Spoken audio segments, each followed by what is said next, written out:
Today's episode comes to you from the Blue Chew studio. Right now, when you buy 2 months of Blue Chew Gold, you get the third for free with the promo code MyWorld at BlueChew.com.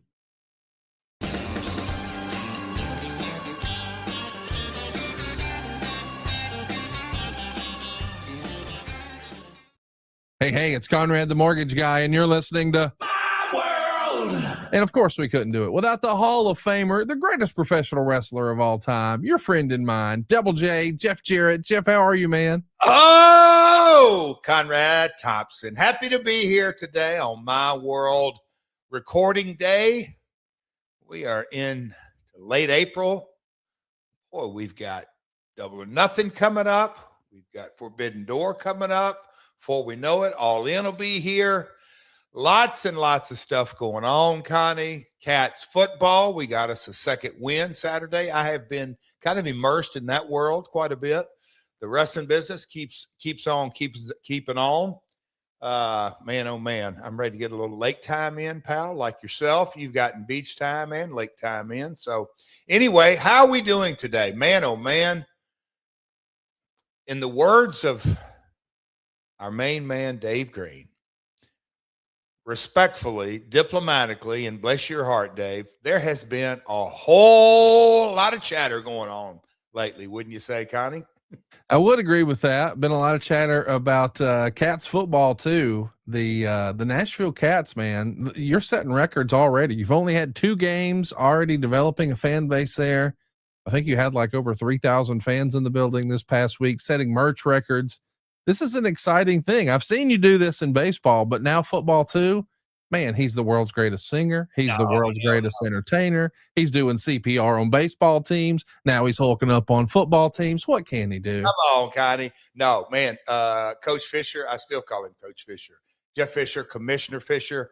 Man, our relationship continues to grow, but he, without a doubt, Conrad, he has put together, Coach Darren Arbett is the head coach. I've mentioned this already a couple of times. He's a few wins away from becoming the all-time winningest coach in arena football history. He's got 4 championships. So he's put together a hell of a team. We put a stomping on Washington Wolfpack, 48-3. And that is, we could have run up some more numbers. I want to be kind to all that. But we did a real cool photo shoot, image shoot. Got some real stuff from a creative or production perspective that that's my role. Like you said, merch, picture money, Connie, picture money. We'll refer to that picture money. It's good, man. The fans are engaged. That F&M Bank Arena. Conrad, did you come up for the Dynamite we did there? I feel like you might have, but that venue is, I mean, it's fantastic. It's like a miniature Bridgestone. So all good, but we're excited. We go up to the road to Truist Arena this weekend. Kentucky Barrels, they're a brand new team in the AF1. So a lot of fun. We're just getting going. It was, you'll love this, Conrad, a little inside baseball. So we're calling it the Cats Captain, who basically they're the guys that come out and flip the coin, but we do a little 30-minute autograph session beforehand and get nice pictures, and the fans come in and a meet and greet and all that. I did it week 1. And then week 2, I said, Fisher, you're up. And he's like, oh, okay, no problem. Anyway, so it was really good, Conrad. I'd like to have a little just stream video of me and him's conversation, what's going on. So he was signing autographs, and the people absolutely loved it. They ate it up. And I've said it over and over and over to his face and also in different meetings. If you can be an NFL head coach for 22 years, and there's only 32 of those in the world, pretty special deal. He's got a unique skill set on leadership. And so a lot of fun. His family was there this weekend, his wife's birthday, but we claws out end zone experiences right there on level. My man Cody and my trainer Corey were there, smack talking the other team. But it was, man, a lot of fun. If you've never been to an arena football game, it is it's almost hard to describe. If you like football, but it's football with the boards, got a little hockey where they smash each other against the board. They got the nets. You can play the ball off the nets. It's a really, really fast game of football. Very, very physical. But, man, a lot of fun. The DJ was rocking. So, anyway, it's just a whole lot of fun. So, I appreciate you let me share a little bit about that. It is my world, but it's been a lot of fun here. So, we're going to keep on going. Truist Arena this weekend. It is a totally different experience. You know, that's what our buddy Easy E used to say. You know, when it comes to professional wrestling with WCW way back when, he thought, hey, we can be better than WWF, but that feels unlikely. We could be less than the WWF, and that's what's got us in the damn shape we're in. Or we could be different than. And that's what I appreciate about arena football. You're trying to be different than. You don't hear about crashing into the boards and playing it off the net and the DJ. It's a different environment. It's super family friendly and super fun. It is a fun live experience. So if you're looking for something to do in your neck of the woods, Jeff and I highly recommend arena football. Go check out the Nashville Cats there in Clarksville. It's a fun arena, family environment. The kids are going to have fun, and I think you'll be impressed, because I can admit sometimes watching the NFL is not as fun as it used to be, but that may be changing. Because Jeff, I think you may have a new favorite Tennessee Titan. Man. Brock Rechsteiner, the son of Scott Steiner, is now a Tennessee Titan. He played right up the street from us at Jacksonville State here in Middle Alabama, Central Alabama, if you will, not too far from Casio Kid's stomping grounds of Gadsden. And now he's making his way to the NFL. So this is Braun Breaker's cousin. As a reminder, Braun Breaker is Rick Steiner's son. Well, this is Big Papa Pump's son. And I know that as close as you were with Rick, you were much tighter with Scott. This has got to feel like you've got an extended family member in the NFL now, right?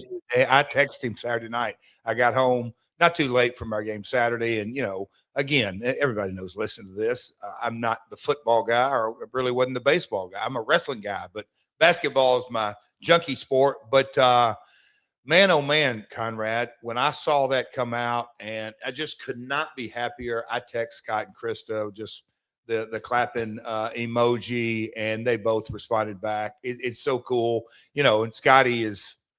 He's like, now his ass has got to get up there and perform and earn his spot. So they're very proud folks, very excited. His younger son is at K-State, Kansas State, basketball player, just transferred from Colorado State. So Scott, I don't even know if you know this, Conrad. His wife is a former college gymnast. So the combination of the athletic genes, obviously, but Brock, man, and again, not being the football guy, he's been through a couple of systems in college and coaches changes where it wasn't a wide open, a lot of passing, a lot more run oriented. So he is maybe flying under the radar, but me and Scotty talked before the draft and getting him noticed and all that kind of stuff. So pretty doggone fired up. And Conrad, back on just a little thing, and I don't mind sharing this openly because I'm kind of taking a page out of, you've hammered it. I've known it, but you've hammered it. So yes, we were the Nashville Cats. We're kind of gravitating over, just like the Tennessee Titans. They're not the Nashville Titans, but our home base is Clarksville. So we've changed the URL and moving all socials where it's not Nashville Cats, it's catsfootball.com and Cats Football on socials and Cats AF1. So Connie, I've been sitting under your learning tree about 5 years. So I hope you certainly applaud me for that. So be easy to buy from, buddy.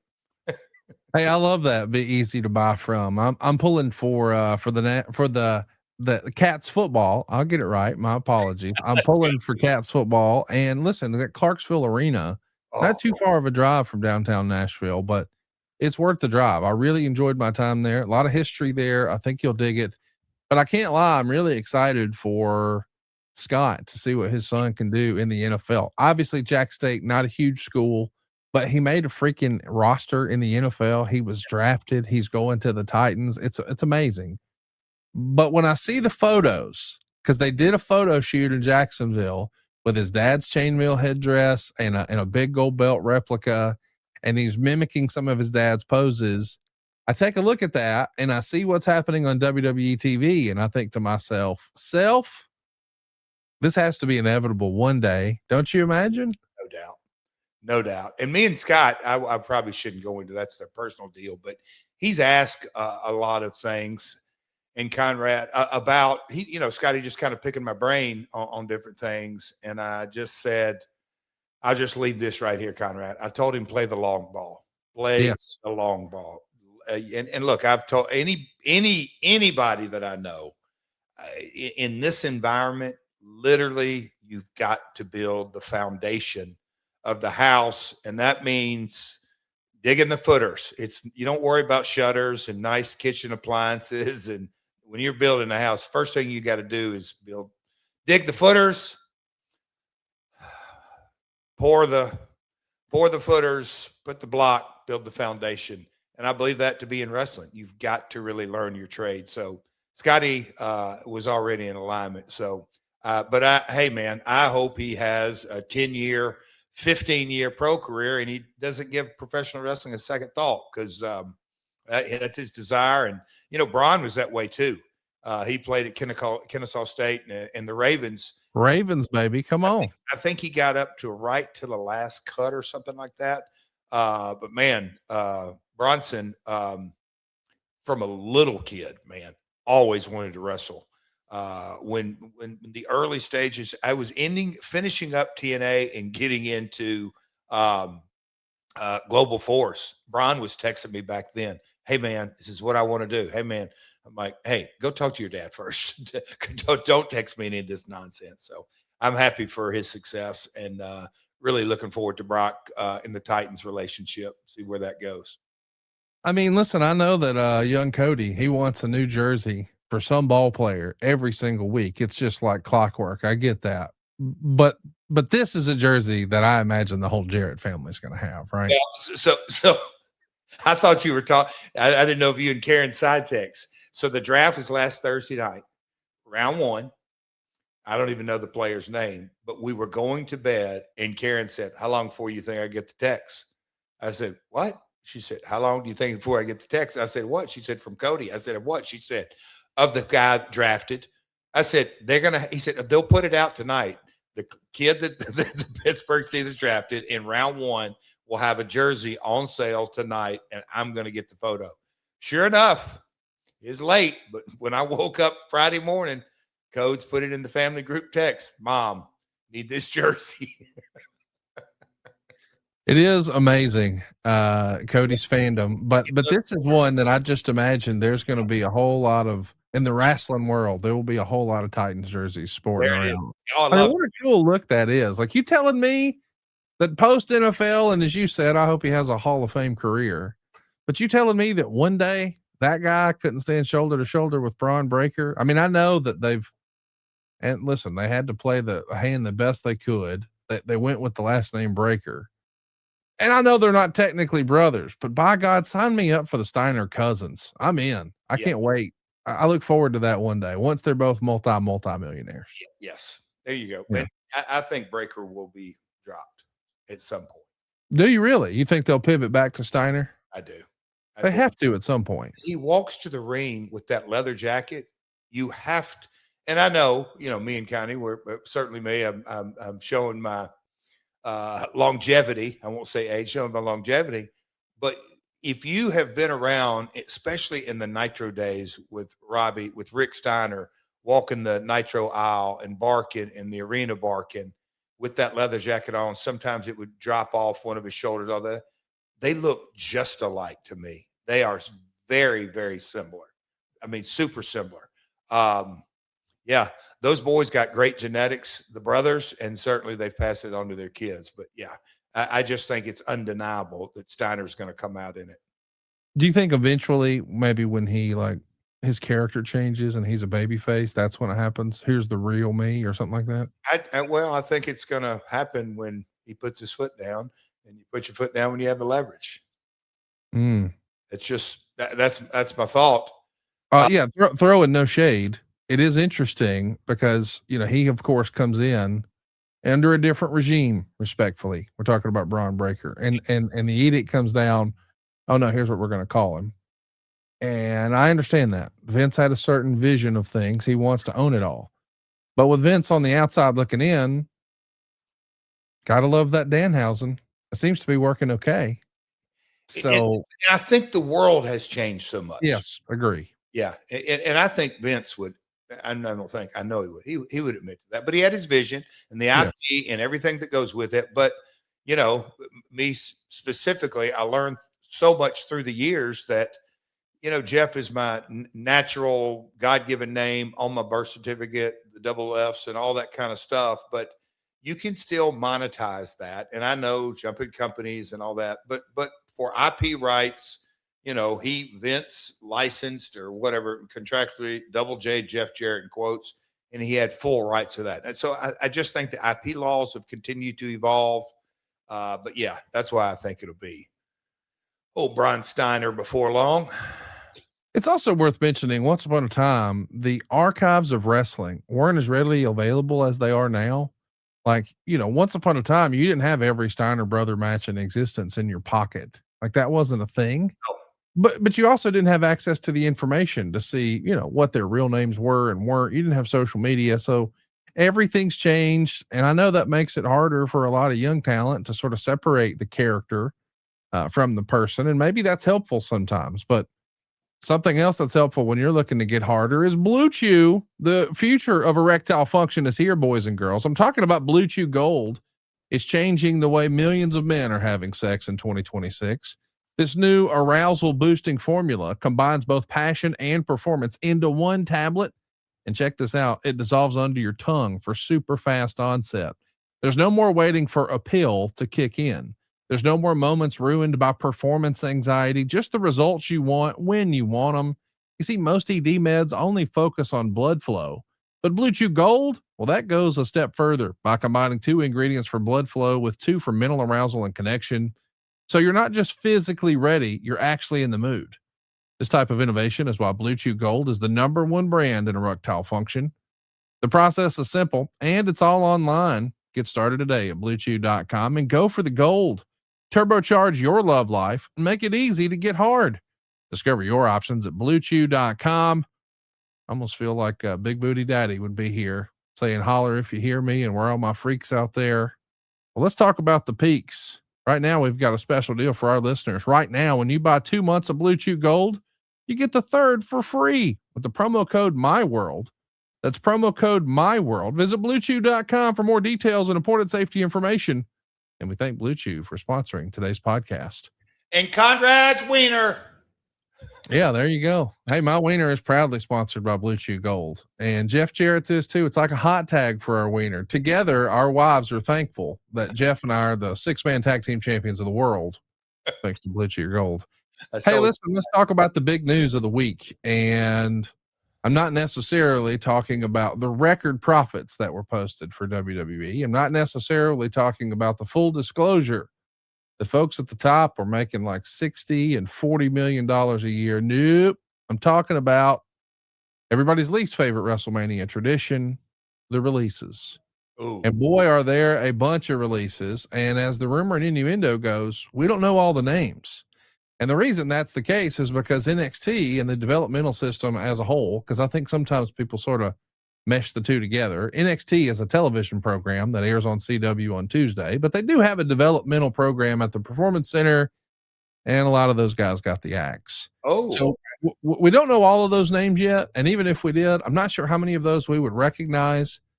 It's got to be bittersweet for some of these folks, because I imagine a lot of these guys have been in the system for quite a while. And here you see a guy like Obafemi, who was at the tryouts 5 years ago this month in Las Vegas, get signed to an NIL deal. Fast forward 5 years later, he's the ruler, retiring, maybe, we don't know, Brock Lesnar at WrestleMania. I hope these folks, if they really have a passion for pro wrestling, they continue to pursue it, but we don't know much about those yet. So let's talk about some of the names that we are familiar with. And right at the top of the list, something that caught a lot of people by surprise, Aleister Black. He was back for basically 1 year. We know that he had a lot of success in NXT. Felt like he was one of the favorites of Hunter. And then he gets to the main roster. Maybe he wasn't as much of a favorite of Vince's. So he makes a name for himself, or a home for himself in AEW for a bit, but you could tell was anxious to get back. I don't think that was a big secret. Well, he comes back a year ago, and now he's able to be on the same roster with his wife, Zelina Vega. Once upon a time, she was a second for Andrade El Idolo, but more than held her own and had a lot of great moments in WWE. And even leading into this year's WrestleMania, Jeff, we would see Aleister Black in the background whenever there were conversations happening around the night one main event, whether it was Cody or it was Pat McAfee or it was Randy. A lot of eagle-eyed fans were like, hey, Aleister's in the black. And there's rumor and innuendo that maybe Alistar was even supposed to be a part of that story before Pat McAfee became part of the story. Who knows what's real or what's not? What I do feel most challenging about this is I'm not sure what's next for Alistar. And normally everybody would immediately say, oh, he's going to NXT. I mean, he's going to AEW. I'm not sure if that's the case. But the thing that's even more challenging to this is you got a husband and a wife who both get their walking papers on the same doggone day. So if you can just remove yourself from the wrestling creative and the bubble and the fandom for just a minute, imagine yourself now being those folks, whether you're a WWE fan, an AEW fan, whether you like their character, whether you don't, set all that aside for a minute. A husband and a wife both lost their gigs on the same day, and they remain roster contracts. So it's probably for a healthy sum of money. So to go from 2 healthy contracts to 0, boy, this is super challenging. And I know that I think Zelina maybe lashed out a little bit at Sean Ross Sapp. That's almost a secondary conversation, but I just want the people who have been critical of her doing that to remind themselves, hey, her and her husband just lost their job on the same day, very publicly. This is just awful all around, isn't it, Jeff? You know what?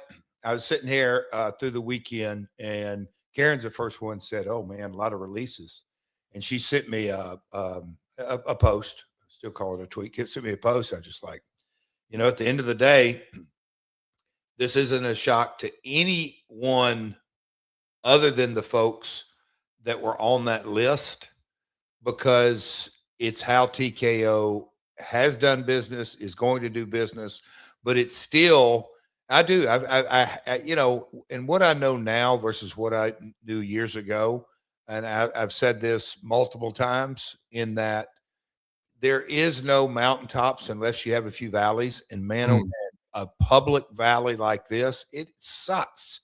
It just does. It no matter how you slice it and dice it, losing your job in a public manner, it just sucks. You can't sugarcoat it, whatever it may be.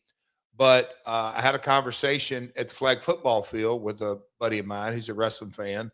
I say social buddy, we're not tight. And he's like, hey man. And he brought this up, Conrad.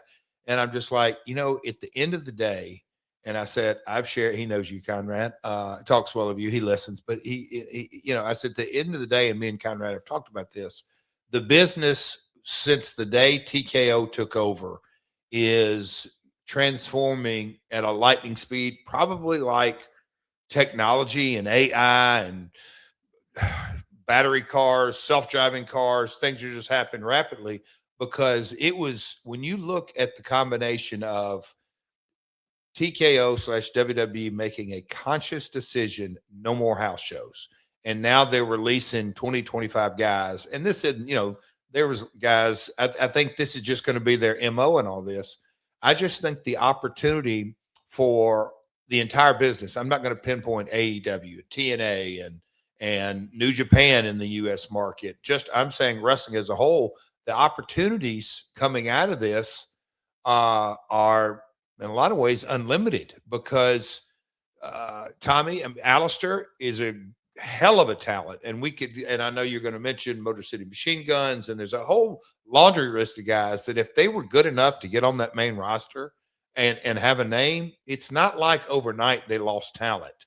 That's just, but it is because TKO has got to meet their numbers. And as you pointed out, the salary has to be made. And so those executives, they cut budgets and numbers. Why?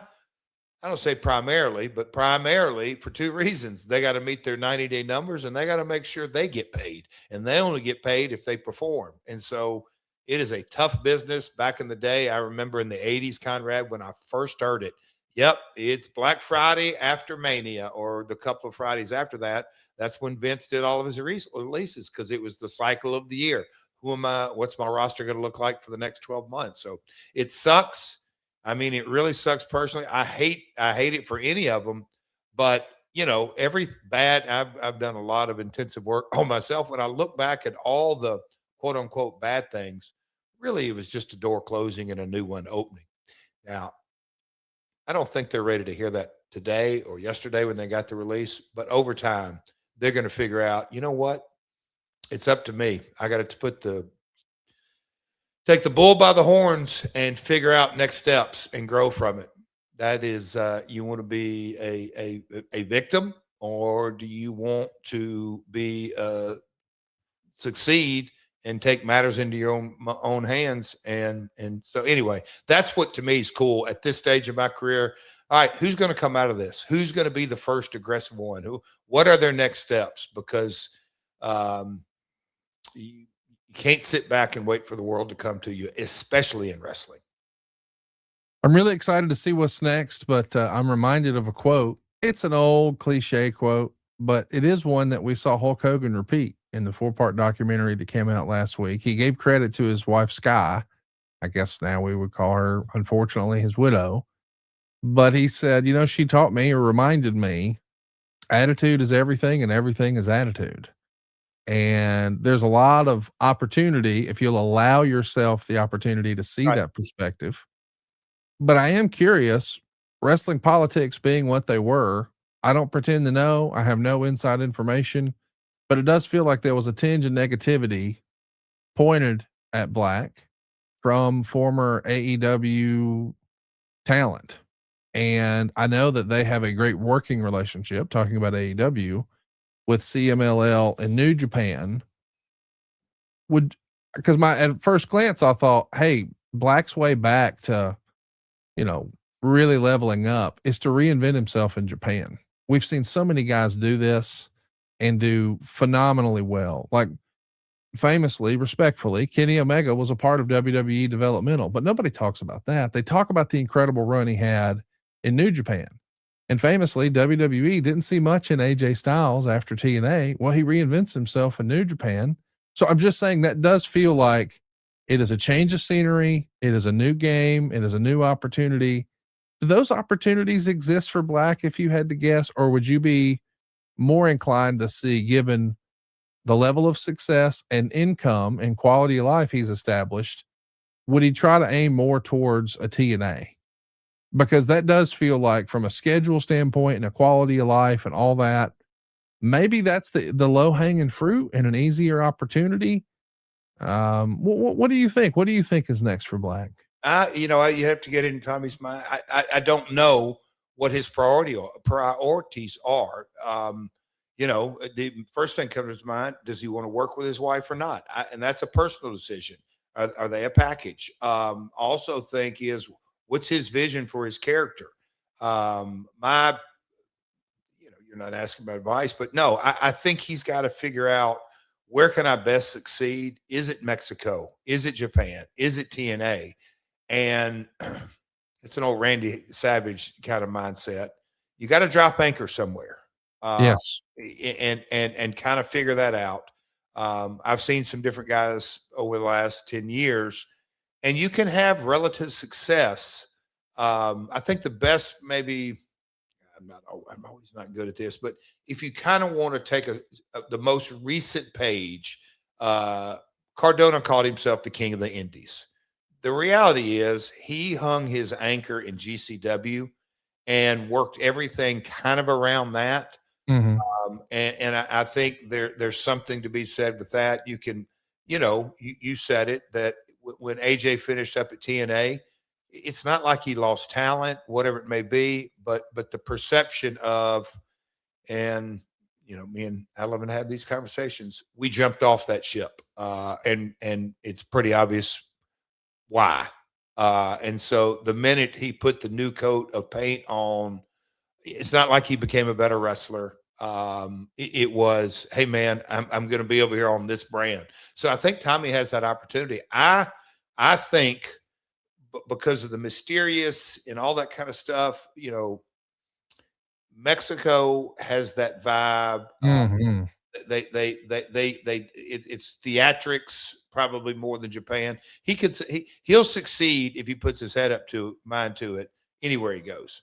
But I think he needs a game plan and a vision. And most importantly, the promotion has got to be in line. They've got to work together on, if I'm dropping anchor here, what's this look like? I really, really hope that he is hugely successful because as a fan, again, I've only had limited interaction with him, like hey, hi and bye at a Starcast, so I don't know him at all. But as a fan, it is different than, and I can see why it's an exciting character and an intriguing character and one that I'm pulling for. I'm with you. I think it could work in Japan. I certainly think it could work in Mexico, but I think it's kind of the catch 22 now. He's no longer this starving artist trying to make it. I don't know his financial situation, but he's made really, really good money for several years. So it's probably something where he's got a decision to make. But I still, all these years later, look back and say, man, low key was one of those guys who I just, man, he's going to be the next big thing. And for whatever reason, it didn't shake out. I don't want that for Alistar. I want him to be hugely successful and reinvent himself with a new name or whatever that looks like. But I'm pulling for him and I'm pulling for his household because my heart goes out to them specifically because you're talking about a husband and a wife on the same day, Jeff. That just sucks. Me and Briscoe and I called him Jamar, Jay Lethal, against Buddy and Brody and Alistair in Atlanta. We did that street fight. It was like all six of us, but those guys, they had I thought a really cool act. And I know Brody's challenging this week, and I'm not saying put them back together, but you could just see the shades. And again, you talked about him earlier. NXT, he succeeded. Main roster didn't work out so much for him. But man, it's there. That's kind of what I'm trying to. It's there. Let's see where it goes.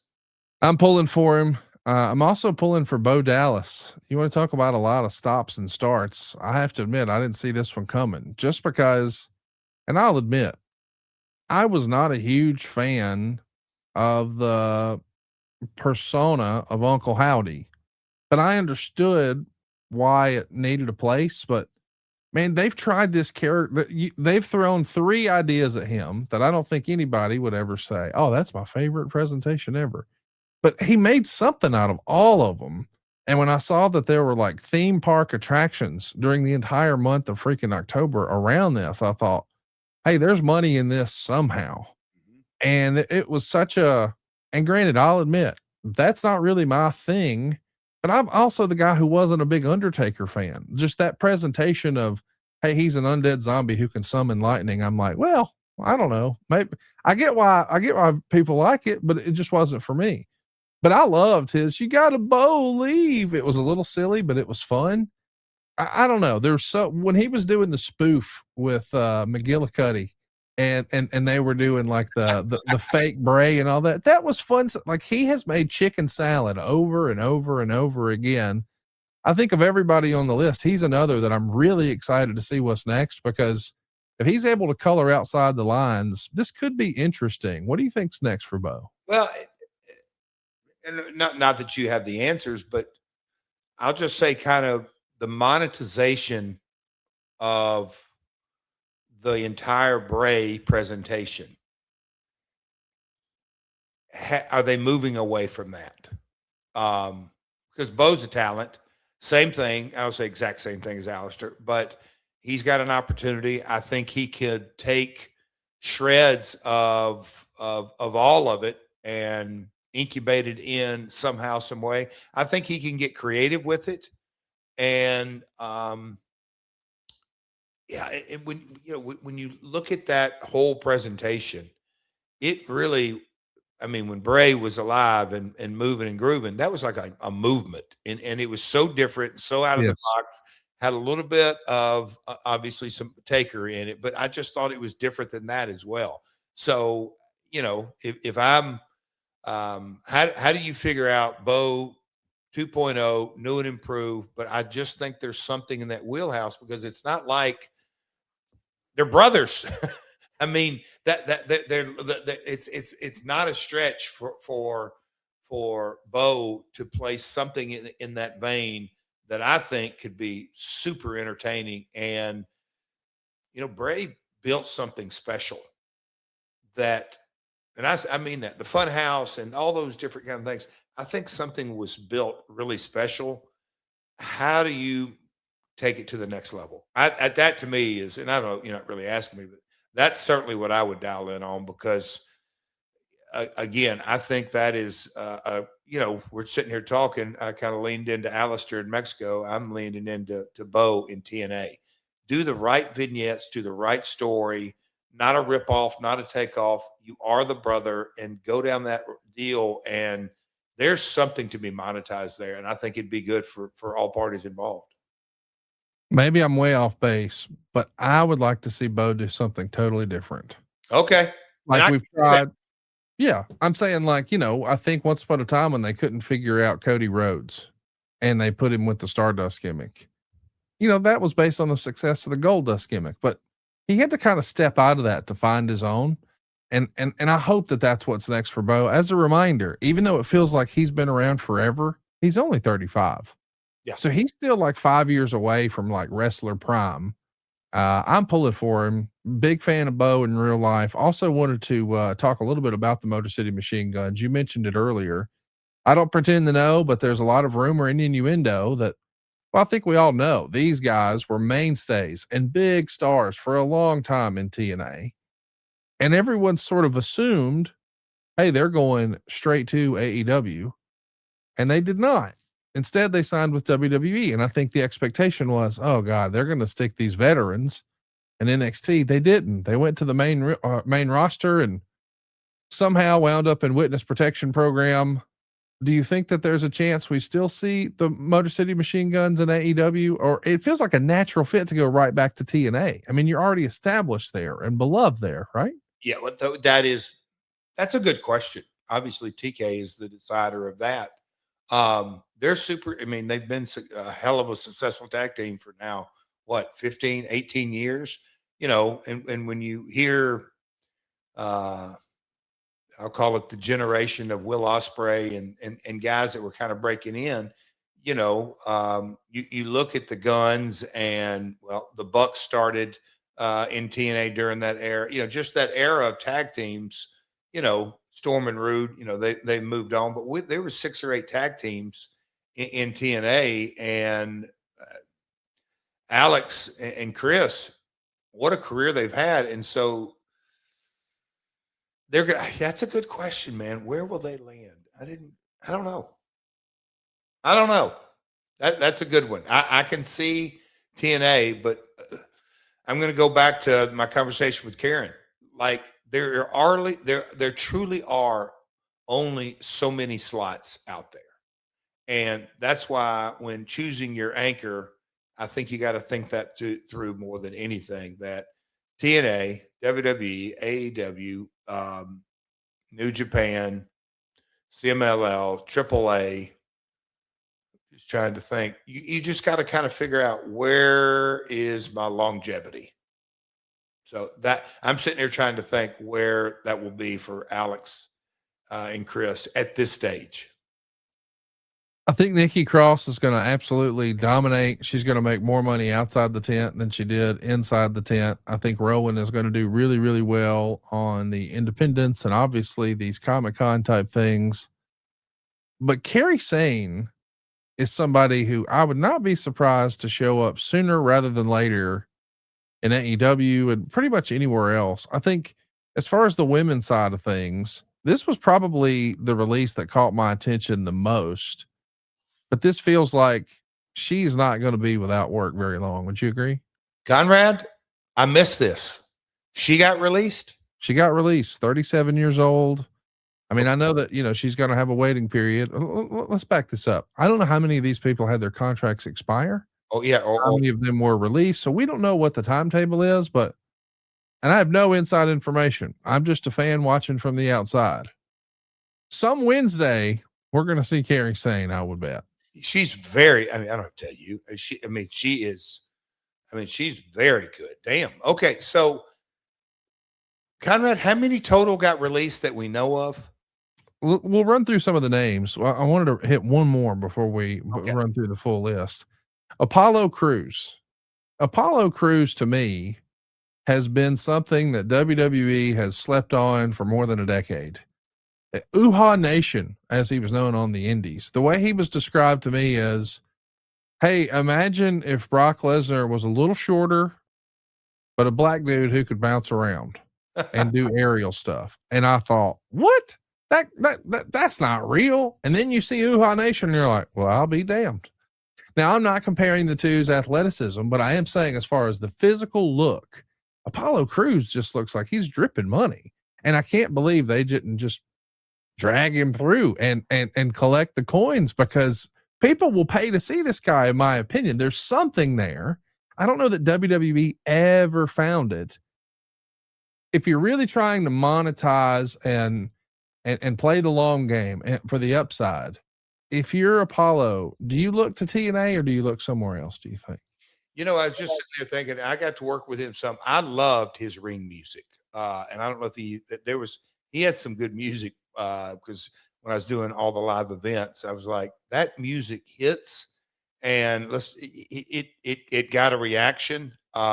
Anyway, that's going off in a rabbit hole, but he's another guy that when I kind of look at the different lists, the Machine Guns and Gary Sane and Alistair, and kind of look, I'm just trying to, Apollo, I don't want to say politics because I don't know, but I'd like to see talent get more aggressive. Cause he is, pardon the pun, Lex, Apollo is a total package. He can talk, he can work. He's very athletic. I think he's multi-dimensional inside the ring. It's not like he's got only one style. He's a guy that I think could blossom in TNA today, like right out of the gate. Got a little bit of a name, but I think he could build on it. And his skill set in the ring, he's going to be an addition to any roster, but I really think he could make a day one impact. Again, here we go into budgets, and I'm saying this, and there's guys on the TNA roster going, wait a minute, we're full already. I'm not getting enough bookings. That's why there's a continuing transformation of the industry right before our very eyes. I think a lot more than people realize. So much great talent on this list. I do think the future is bright for so many of them, but we'll run through the list that's been released. Alistair Black, Zelina, Bo Dallas / Uncle Howdy, Nikki Cross, Rowan, Santos Escobar. He's not going to be hurting for work. Motor City Machine Guns, Dexter Loomis. I mean, a super talented artist. Like, you should see this guy draw, but a heck of a good guy too. I know he's really good friends with Nick Aldis. Apollo Crews, man, turn the money printers on for that guy. Kerry Sane, even Shock Jeff. Joe Gacy, I think, is a guy who people are sleeping on. He still has a really, really bright future. Super talented guy. Andre Chase, Zoe Stark, Alba Fire, Tyra May Steele, Serena Linton, Tyson, Tyreek, Chris Island, Malik Blade, Trill London, Luca Crucifino. I may have mispronounced some here, there, and yon, but it's quite a list, Jeff. And there's a lot of opportunity out there. And a lot of these guys are going to clean up on the independents. You're going to be getting some of that picture money. It's a cash business these days. That's why you need a Ridge wallet. I'm a big believer in Ridge, and I think you will be too. I'm actually sporting a Ridge every single day you've seen me do a show. I've got a Ridge phone case and a Ridge wallet that snaps to the back, and it's changed the way I move around. I mean, once upon a time, I had that wallet in my back pocket, and you want to talk about being nervous losing that thing, or it aging out. Maybe it gets too full. It becomes like this crusty leather brick that's falling apart, and you realize you're sitting uneven, and oh man, my back's hurting. I wonder why that is. Yeah, I wonder. What you need is a Ridge. It's a unique, slim, modern design. It'll hold up to 12 cards plus your cash, all made with premium materials like aluminum and titanium and carbon fiber. There's over 50 different colors and styles to choose from. All of the Ridge products come with a lifetime warranty. This is literally the last wallet you'll ever have to buy. And it gives you peace of mind knowing that you've got RFID blocking technology. It's going to help you keep you safe from those digital pickpocketers. And don't just take mine and Jeff's word for it. There's over 100,000 5-star reviews for Ridge because their stuff is so great. And it's about a lot more than just wallets. They've got your premium everyday carry essentials. They'll hook you up with power banks and key cases and suitcases and rings, all built with the same sleek, durable design. And you never have to worry about losing your wallet because you've got the Ridge tracker card. It's going to tell you exactly where it is before panic mode can kick in. No matter what you're picking from the great folks at Ridge, I want you to know they got free shipping. Hard to beat that. but they throw you a 99-day risk-free trial. But maybe best of all, and think about what a quality product this is and how rare this is, a lifetime warranty on all of their products. Well, right now, for a limited time, our listeners can get 10% off at Ridge. Just use the code MyWorld at checkout. Just head on over to ridge.com, use the promo code MyWorld, and you're all set. After you purchase, they're going to ask you where you heard about them. Please support our show and tell them we sent you. Jeff, I'm rocking the Ridge phone case here. Oh, yeah. And I've got this gimmick that holds my cards and ID on the back. And I'm going to tell you, let me see if you can hear this. Like, dude, that ain't coming off. And this is what I travel with now. And I got everything I need. I got 2 cards. I got a driver's license in there. I got my phone.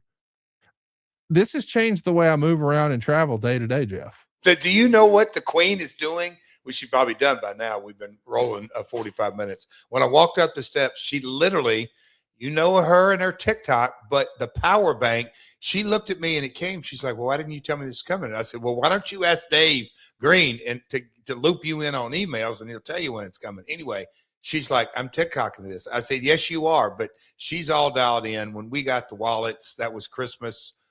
Maybe even, yeah, it was this year's Christmas. I was going, it was back last year. You know, we got 4 or 5 of those, and those were great Christmas gifts, but they know how to put out a quality product. That's where I'm going with it. It is a super duper quality product.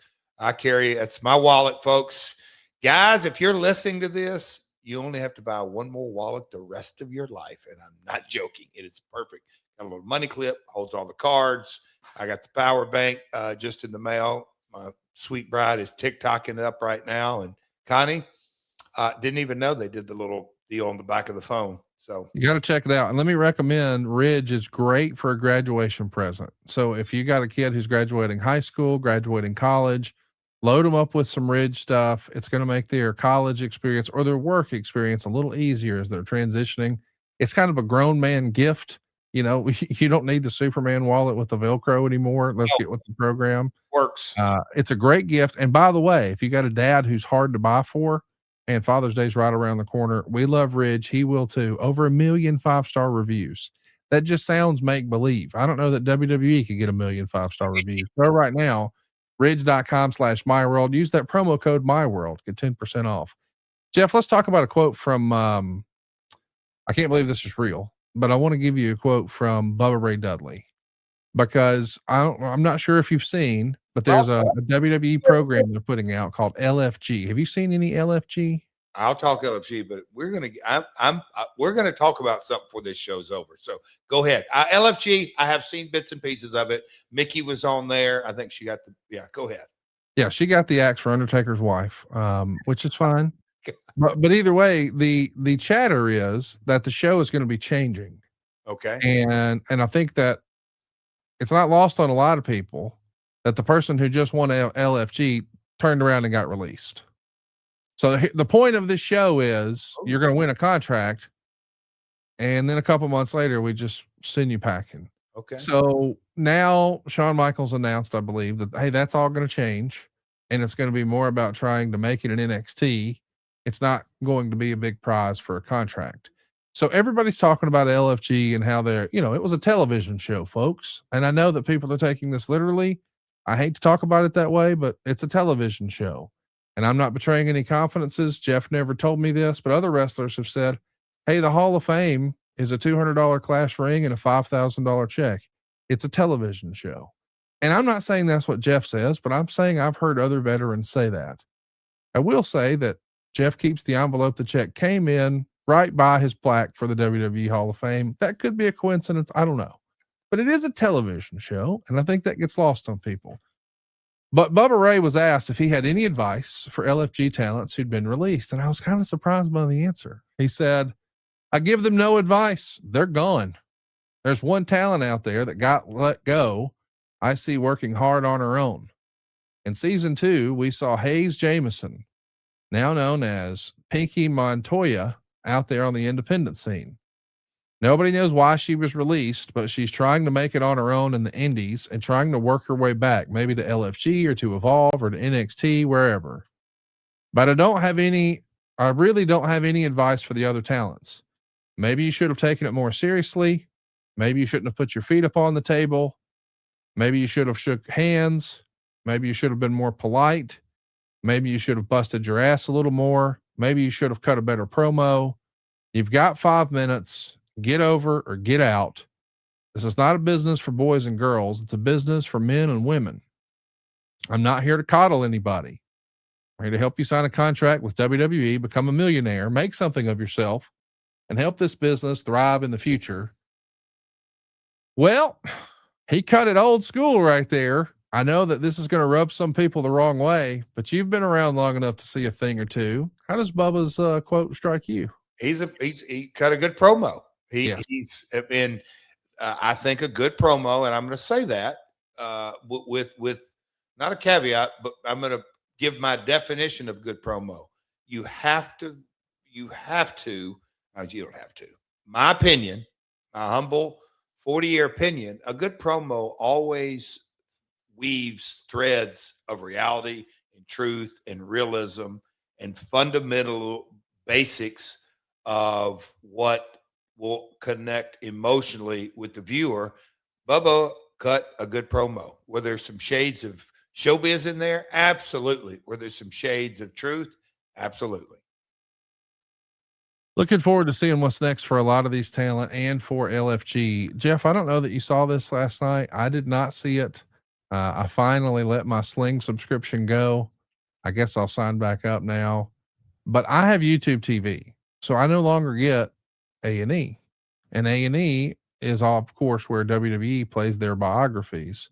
Is there any chance you had a chance to see the Von Erich story that aired last night as we're recording? It aired on Sunday night about the Von Erichs. It's called The Curse of Von Erichs Part 1. Have you seen that yet? So that's new. I was going to ask you a second ago, should I watch the Hogan doc? Maybe we can talk offline on that. Oh, you should absolutely watch. We will talk about that. But the Von Erich thing, did you see it last night? No, I did. No. I haven't seen it, but I guess there's a revelation that, and I don't know what I can say here on YouTube. There's a revelation from one of Kevin's grandkids, because I think this is a different approach, and I saw people complimenting it. Again, I haven't seen it yet. I'm going to watch it tonight, or I'm going to try to watch it tonight. I saw people saying that this is a new approach to the Von Erich story because they're talking to the grandkids about family stories they've heard through the years. And I think that's interesting, because one of the things I've always liked about Dark Side of the Ring is we hear from the person at home. So if the husband's out making towns, maybe he's no longer with us. His widow knew him better than almost anybody else, but we never hear her in the context of the wrestling conversation. So to hear her perspective, I've always thought, man, good on them, because that really does help paint the full picture of who that person really is. Mm-hmm. And in the confines of the wrestling bubble, it feels like we've heard from everybody. Respectfully, we've heard from Kevin, and we've heard from David Manning and all the other talking heads and luminaries around the world-class scenario. But allegedly, and I haven't seen it, I guess there's discussion from one of the grandkids, maybe a revelation, maybe a bombshell, that Fritz Von Erich, as a young man, was a victim of, I'll use the abbreviations here, SA. And I thought, boy, that's something I've never heard before. And I know that Fritz has always been, a lot of fans have not always been super kind to Fritz, but boy, that is some context that I think maybe all of it needs to be revisited. Don't you think? So, Connie, I don't know where you want me to even go with that. But you haven't heard that before. I'll give you a Jeff Jarrett story. Okay. So he would have been the first to tell you, Michael Hayes was the first guy. Jerry, we need your help out in Dallas. He's making Monday nights. Just that evolution. My dad was one of the 22 promoters. I'm trying to think how to lay this story out where I want to make sure I want to be very careful, because it's a Jerry Jarrett story, not a Jeff Jarrett story. But he shared it with me, and we had multiple conversations during those couple of years, and definitely some after, and then certainly late in his life. We had the different conversations, just chit-chatting about all kinds of things. But during that time, when my dad went out there, and Max Andrews syndication, and Chris Adams started his wrestling school. And so Chris was right in the middle of the heyday, and, most famous prize student, Stone Cold Steve Austin. But, there was Chris Adams and his stories. And then Bronco Lubitsch and Skandar Akbar and Frank Dusek and then Eric Embry and all the different stories that you hear from different folks. But the reality was Fritz and the boys were running the show for years and years and years and super successful. But the tragic state of that family did not go unnoticed, certainly to my, or anyone, but certainly to my dad, in that now, wait a minute, David, Chris, Mike, after we were gone, later Carrie, but like, let's dial this in, guys. 5 boys, 4 deaths. And my dad, if you really, really knew my dad, he had such a soft side, and a thinker and a philosopher, loved to read and all that kind of stuff. He's just like, and he would pry. And Skandar, with his half cigar, my dad said one day, just kind of said, Jerry, there's a lot that has gone down in Fritz's life. And so that, because they, their marriage lasted, it's still, I mean, it was a long-term marriage, and Fritz came up the hard way. I mean, really tough way. And when you really know backstories and everything that goes with it, and I guess where I'm going with it, that there's all kinds of studies. That's why I'm trying not to go down that rabbit hole. But childhood trauma or trauma is something that gets buried so deep in folks' soul that it manifests. It doesn't.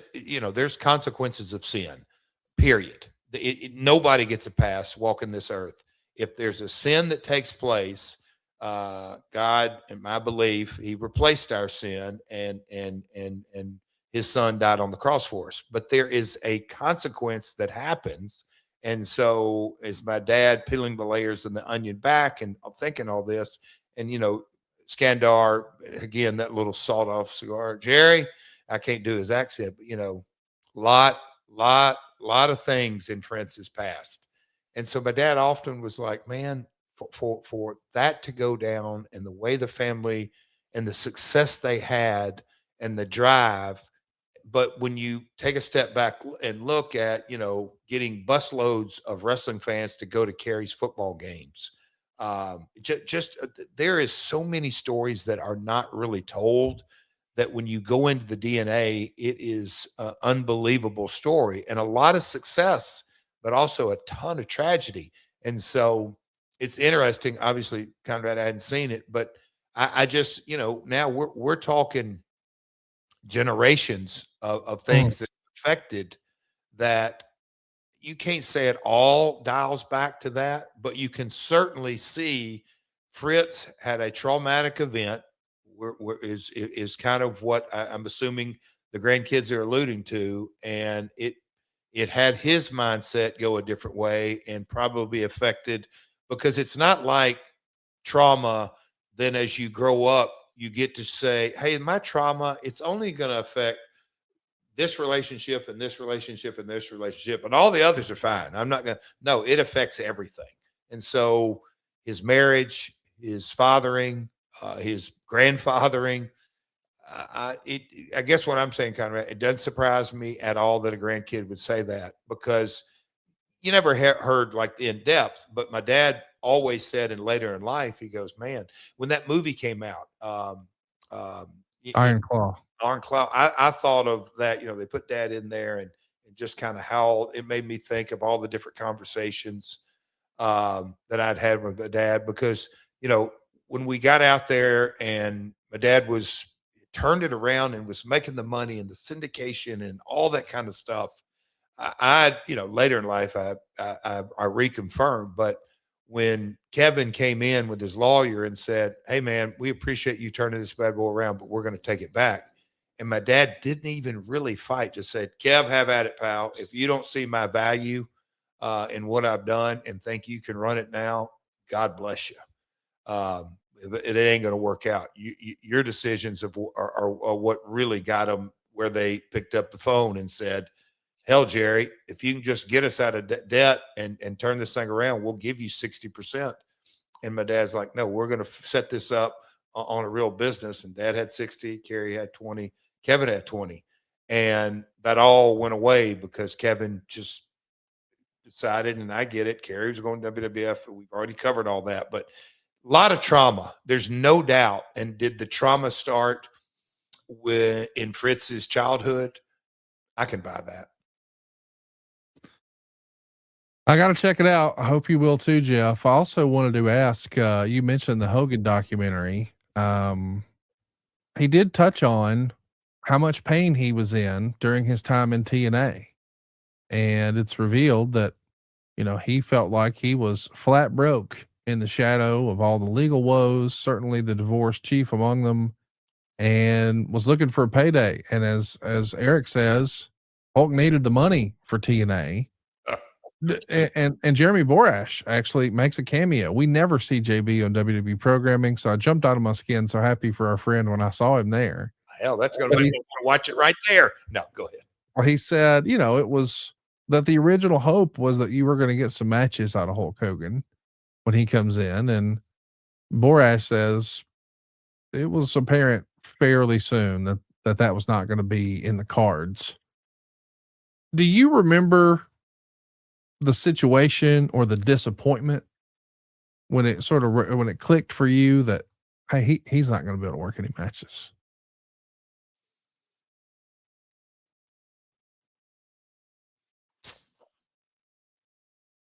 While you're processing, I do want everybody to know, yes, I'm aware he did work a handful of matches, but I don't think what he originally signed up for and what we got are the exact same thing.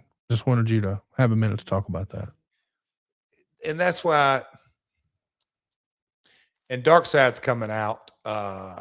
We'll get into it, but I've done interviews from all kinds of folks. Hang on. Nobody knows what you're talking about. What does that mean? Dark Side's coming out. Well, I did an interview for them. I'll just leave it at that. Maybe I'll let them release the who, what, when, where, and why. But I've done multiple interviews on different things, and you said the disappointment. That's where. So expectations, assumptions on that. Conrad, when Bob Carter asked me, that's when Dixie sent me home, did the power play. Next thing I got was, hey, will you get on a plane and fly to Tampa with me? This is Dixie to meet with Hulk Hogan. Yep, sure, happy to. Eric and Jason Hervey were there. Okay, did that. I'm going to give you the real Cliff Notes versions.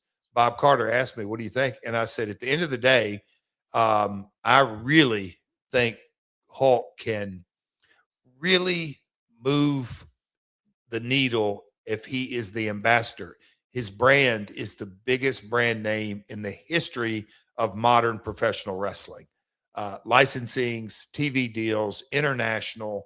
I said, if he could be our ambassador, well, what about wrestling? I said, at the very most, twice a year, 4 times a year. But I don't think, Bob, because I don't think the value is in quote unquote him wrestling. It's just not. I mean, and I said, look, wasn't that long ago that the Hogan Rock match or whatever it may be. I mean, and he had that third run, I think is what you would call it. But I said, Bob, it's being an ambassador of the product. And if he's willing to promote the brand, him endorsing the brand, because in my mind, the vision of X Division and the new talent coming up, and I'll call it the main event mafia, that whole deal on Mick, I didn't see Hulk as a wrestler. Now, look, that was my vision. Dixie had a different vision. Hulk had a different vision. Maybe Jeremy had a different vision. I never saw him having very many matches. What I was well aware of, the two things that jumped off the page not long after he got there, is excruciating back pain. And he wanted to, as opposed to being an ambassador, He wanted to run the show and thought he could run creative and hire talent. And that's when I was just like, okay, here we go. That was so a lot of matches was never, but I wasn't the one making the decision, but I didn't ever think, if you would have asked me back then, I'd say maybe at the time, 4 times a year tops would be best served, but they didn't ask me. It wound up being 2 television matches, one for 7 minutes and 55 seconds, one for 2 minutes and 21 seconds, one pay-per-view match against Sting that went 941 in Philly, and then 2 house shows. And that was it. I do think you'll enjoy the Hogan documentary. It could have been at least twice as long. Sure. They didn't spend a lot of time talking about a lot of the controversies, and I get it. If you're going to get the family's cooperation with all the home videos, some concessions have to be made, and WWE was involved in this. There's some glaring omissions, some things that are glossed over, but man, you still spent 4 hours at it, and you're not making this really for the hardcore wrestling fan. You're making it for the masses. Sure. Like, for instance, my parents, they're not going to watch, respectfully, they're not going to watch Raw or Dynamite or SmackDown, and Collision is something that happens before you call Allstate to them.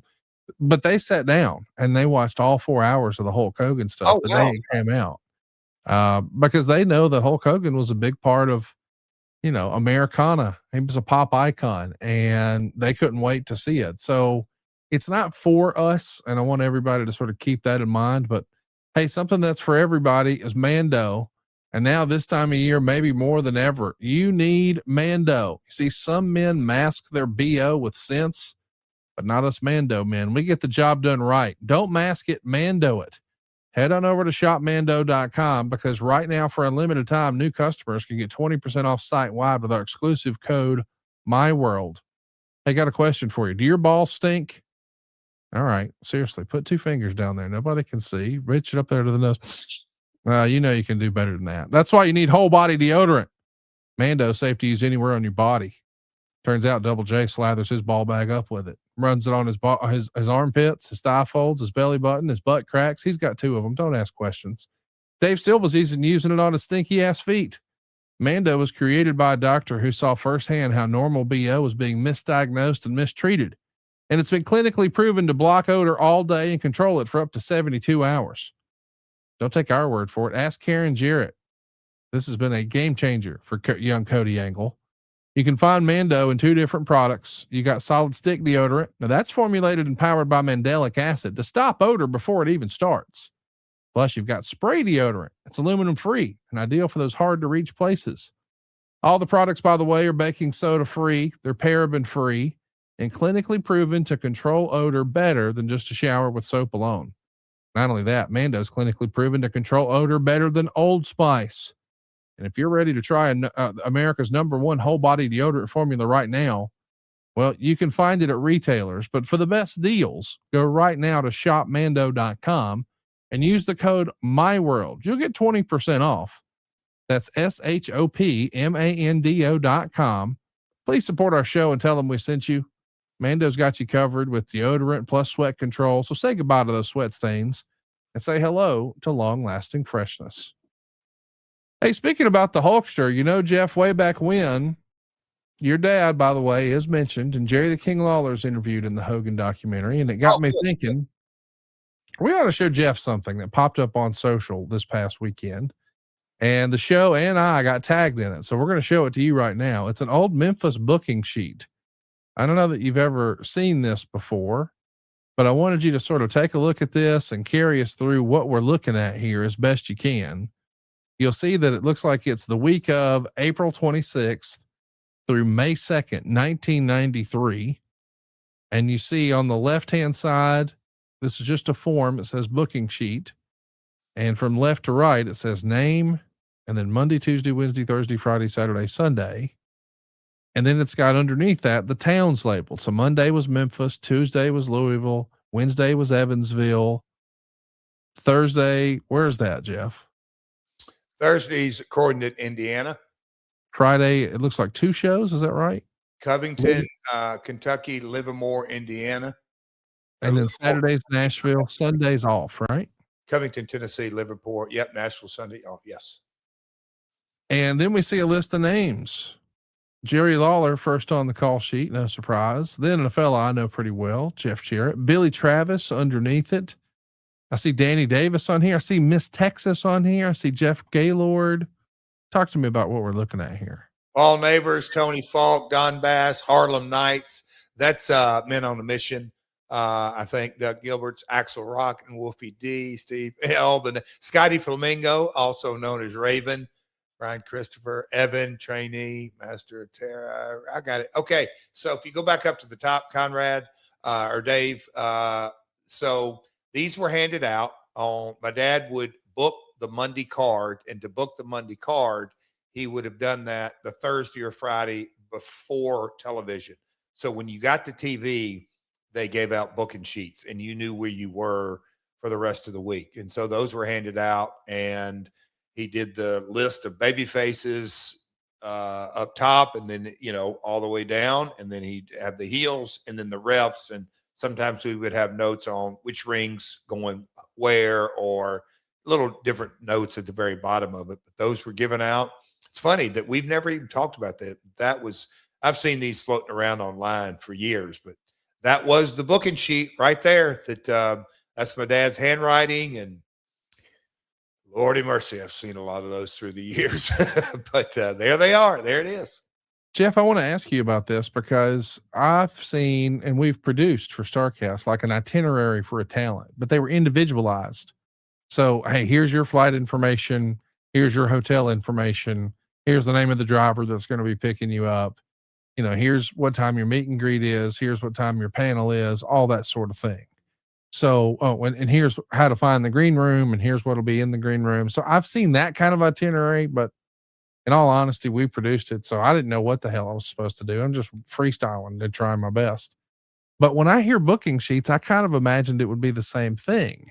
But now, the way you framed it, I'm wondering, did they just handwrite this, run off some copies on a Xerox machine and hand it out? So now not only did I know where I, as a talent, was going to be booked, I could find my name on the list and know when and where, but I knew what everybody else was doing too. Was it done that way? Everybody got that sheet that we just saw? Everybody. My dad would have the original, and many times he would send that with me. Anyway, you get to TV at WMC Studios and you go to the copy machine, flapper, put it down, boom, and hit 40 or whatever it may be. But I think the main reason, I would say one of the reasons, look, Sherry Martell's on that, Coco Ware. Reason we did that was because when you get into, like on this sheet right here, okay, I've got to make sure who's going where after Evansville. Because if you're doing Louisville to Evansville and back home, if you live in Nashville, but this is Covington, Tennessee and Livermore, Kentucky. So a lot of the guys would stay over on Wednesday and go to Livermore that way, or, oh no, I'm not on that, I got to come back home. It was a lot of who's going where and who's riding with who to kind of everything get synced up. It's more, that to me was maybe at the top of it. Not only know, who's booked where, but how we doing rides. Cause rarely would folks, it happened, but would they ride by themselves just because of gas and saving money and that whole deal, riding partners. It is a different time. This is before everybody had GPS in their car. Nobody had a smartphone. Most people didn't have a cell phone. Maybe you had a beeper, but the idea that you just got out the old Rand McNally and it says what town, and you're supposed to just guess or know or call somebody and figure it out. Like, it's a whole new world from today. Is it not? Oh, well, I was laughing this past Saturday past Sunday. Man, my phone's ringing. But this past Sunday during the sermon, the pastor was basically making an analogy about a map. Now it's maps. You just put it in. It used to be Garmin, and then it was this, and he brought up Trick Tick. And I kid you not, there were, every year you go into those truck stops and the new Atlas would come out. And that's updated roads and new bypasses and this and that. And it's funny how, back in the day, you're like, oh wow, they're going to make a 465 loop around Louisville before it was built or whatever it may be. But if you were on the road like all of us were, you always had that Atlas. And I always used to throw mine just so he's readily available. The guy in the back seat, that'd be their job. Hey, get the atlas, make sure we got to make this right turn, because when you get into these small towns, before GPS, you had to make sure, all right, you got to go about 8 miles on Highway 13 and take a right and weave through town, but don't get off 13. As soon as you get out of 13, make sure you hit 271 connector, all these different things. So you had to have that atlas to kind of navigate your way through. And yes, a lot of folks would get lost because it was way before the days of smartphones and all that. But that's how you navigated things for sure. Not asking you to bury anybody. I'm trying to make this fun. Sometimes in wrestling we hear, oh, so-and-so was a good wheel man. Who was a good atlas guy and who was the worst? I was a good atlas guy. I can see that. I was like, hey guys, this ain't no BS. If you're driving, you got them on 10 and 2, and you got a guy behind you with the map, with the atlas, who would sometimes bark an order out, and you're like, well, I know he said that, but there is zero chance that I would ever let Billy Travis look at a map. Zero. Okay. Trying to think of some different ones. But Pat Tanaka, if you knew Pat, he would say, yeah, I'll get it for you. Here, y'all look it up. We always had those guys like, I'm not even going there. Billy was funny. Yeah, I'll look at it. He'd flip through it. Indiana. Jeff, I was born and raised up in this area. He didn't know shit when he looked at that. There was different guys like that just had no context of any of that. Just, I don't know. Heck, Karen has lived in Nashville 16 years now. Whew, you get her outside of Hendersonville, and said, Lord, Green Hills will throw her for a loop to this day.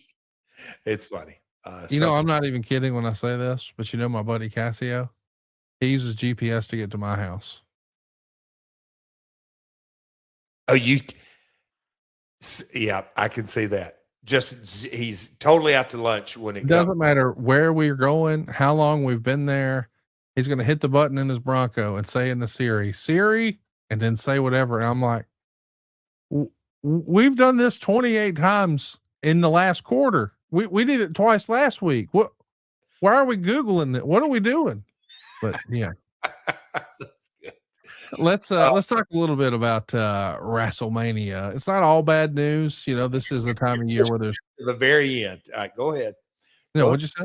No, you're pushing. Keep talking. We'll get to it because I want to ask you a few things. Well, what I wanted to talk to you about is the call ups. We started the show talking about guys who got cut, but this is a big opportunity. I don't know if you've seen. First of all, let me time out before I even talk about the call ups. There was debate, and we discussed it on this show. Hey, given the conflict in Iran right now, do you think WWE is working on a backup plan for WrestleMania? And you were like, absolutely. Well, then they come out and they say, no, it's still happening in Saudi Arabia. And I'm like, I don't know. We'll see. And then they revealed last week, hey, Night of Champions, June 27th, Saudi Arabia this year. So you and I are recording 2 months from now, WWE is doing another show in Saudi Arabia. And on the poster for that show, I'm excited about this. Oba Femi and Trick Williams, two guys have been huge stars in NXT. Now they're on the poster for Night of Champions. I think that's cool. I'm excited to see that progression.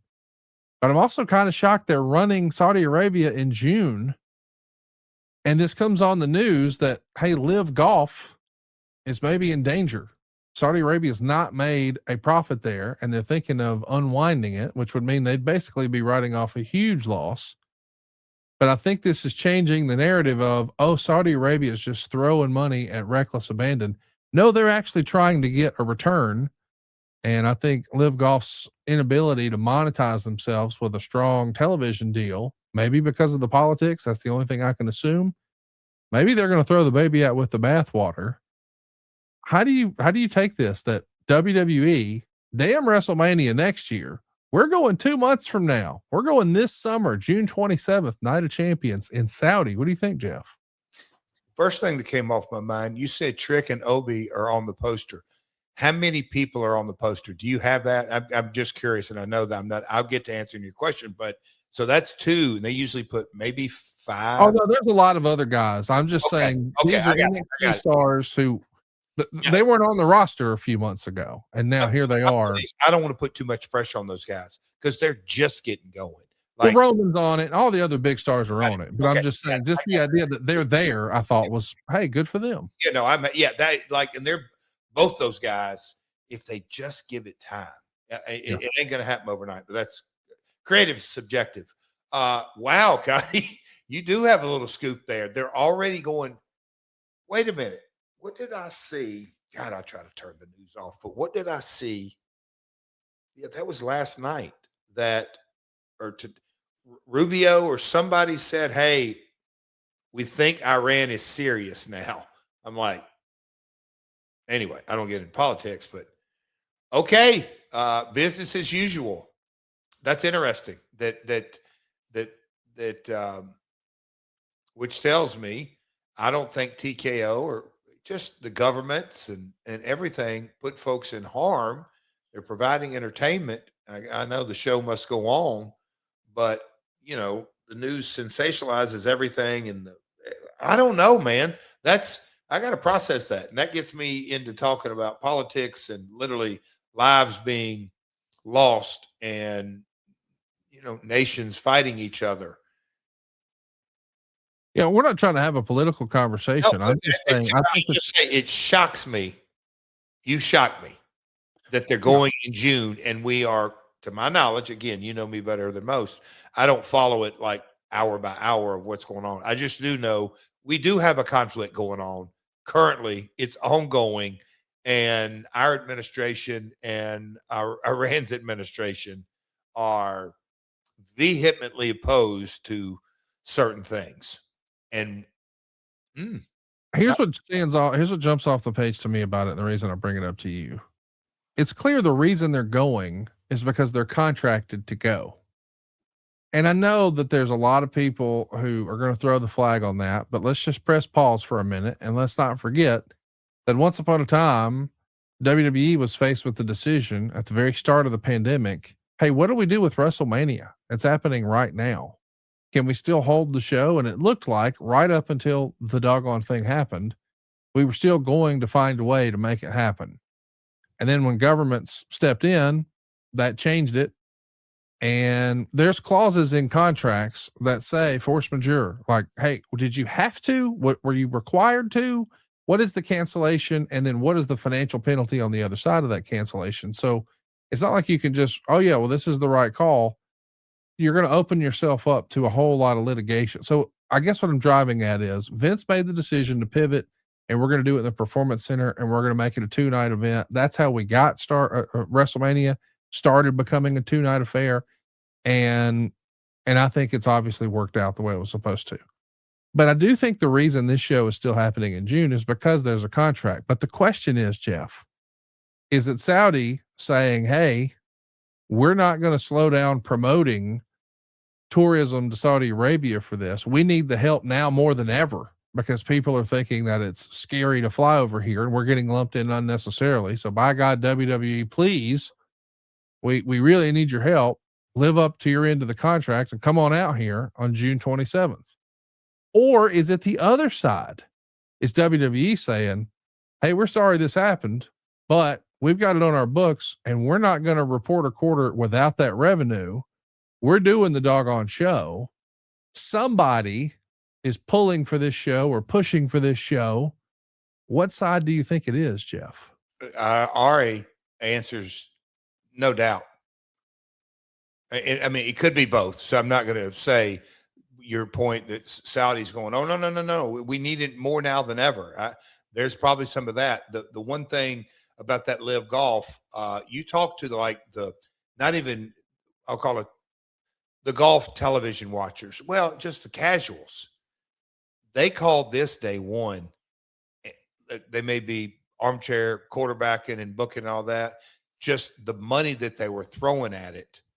We all knew it wasn't sustainable. I'm not arguing that. But okay, well, what I'm saying is if they knew it wasn't sustainable, why did the Saudis do it? Just to loss leader? I don't know that mentality, but yeah, I guess the economics from day one. But on the WWE deal, I don't think the numbers are nothing like Live Golf. But so with that being said, yes, it's a great marketing tool and everything that goes with it. And Ari wants to meet his numbers, so I can see both sides. I guess where I'm going is the read the room is kind of where I was going with it. And I know Ari's not worried about reading the room. He's worried about reading his reports, if that makes sense. But if fans are going crazy celebrating in Saudi during a time of unrest, I don't know. And again, I am such on the outside, or me and you are such on the outside looking in, but that's interesting. There were dynamics with how the show read on TV and the lights and the perception of the whole show and the look and the vibe and the sound. And now they're going right back. I don't know, Conrad. That's all of this is transformative stuff going on. Another piece of transformative business that we should talk about, because again, I assume this was a contract. So I'm curious, what do you think is happening under the surface? There's a report out that SmackDown, which has been 3 hours, is now going to be 2 hours.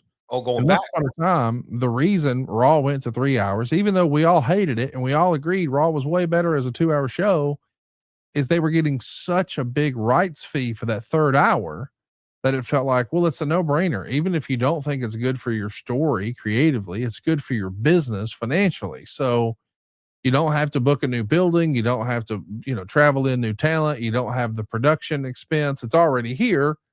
Add the freaking third hour, make the money. But now SmackDown is going from 3 to 2, Jeff. So I'm curious, how does that read to you? I mean, you've been more involved in those contract type negotiations than any of us listening to this ever would. Is there something beneath the surface about pivoting from 3 hours to 2? What's going on? Again, outside looking in completely. But I think the most simple logic tells you that creative is subjective. So if you say, oh, the show's going to be so much better for 2 hours. Oh, come on. Losing an hour of TV is losing an hour of TV. The big question that to me is unanswered, what is USA going to put in that time slot? What are they replacing the hour with? If it is a haircut on their rights deal, Ari and TKO aren't going to be happy with that. However you spin this, and there's been several Netflix episodes that go 2.5, 240. So, to say, oh, the show's much better at 2. Well, why do they do 2.5? So where I'm going with it is I'd love to hear, I don't want to call it spin, but I would love to hear, hey, we're going from 3 to 2, and this is why. How are they putting lipstick on the pig? Because they're losing revenue would be my assumption based on historicals. Right, Conrad? They're losing revenue. If you go from 3 hours to 2 hours, the network doesn't have to pay you. So what are they replacing that third hour with? Well, that's what I was curious about, is on the other side, does this mean,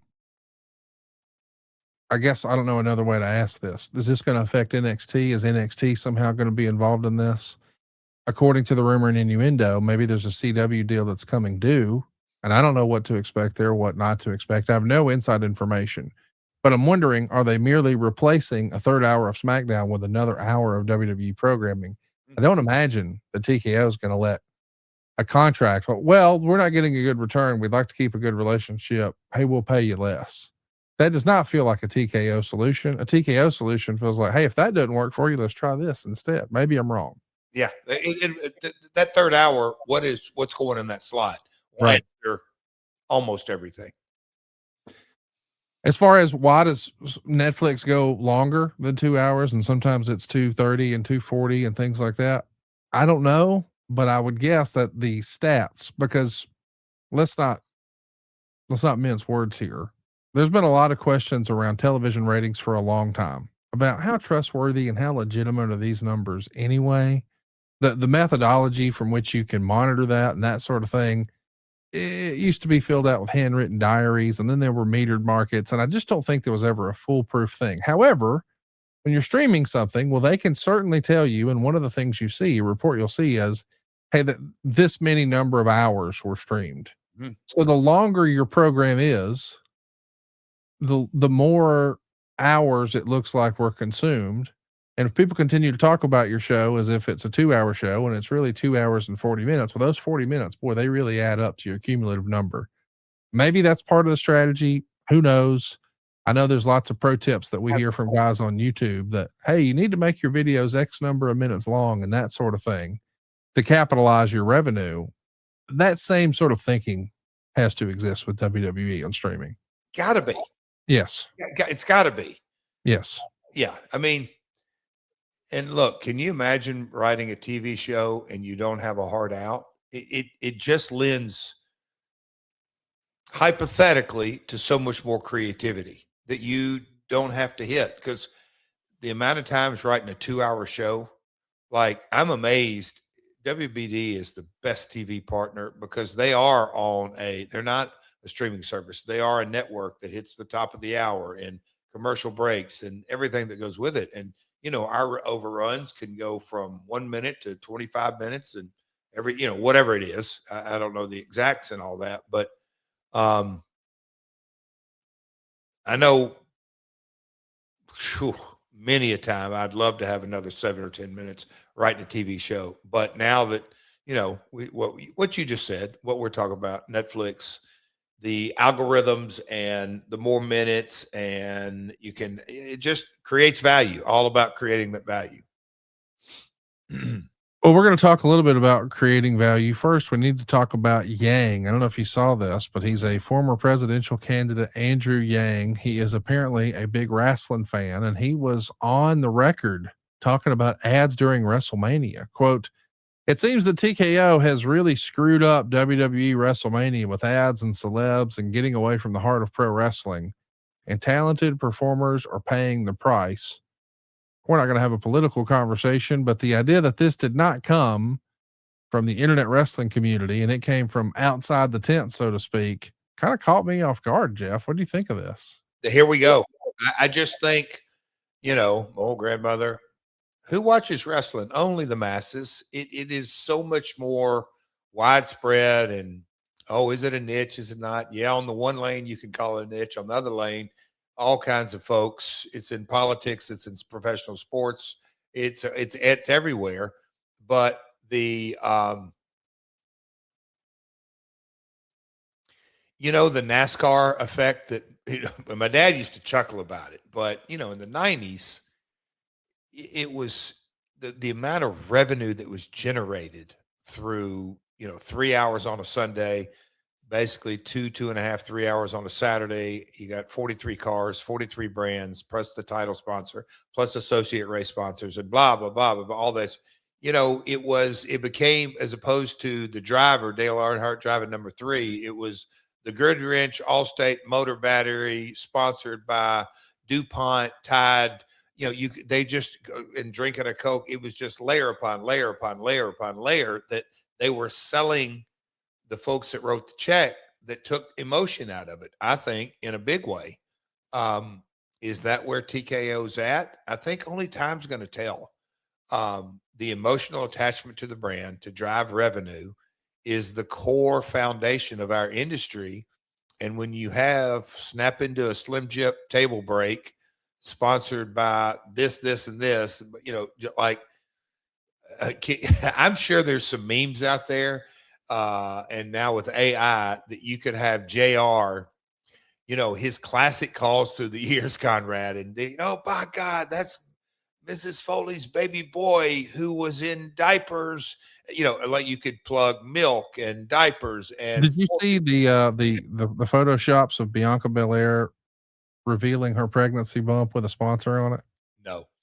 That's so it. When she peels the robe back, it's like her belly bump has a sponsor. Now we know that's not going to happen, but imagine if back in the day when Vince did the Kiss My Ass Club, if he drops trowel and it's got a dude wipes on one cheek and Tushy on the other.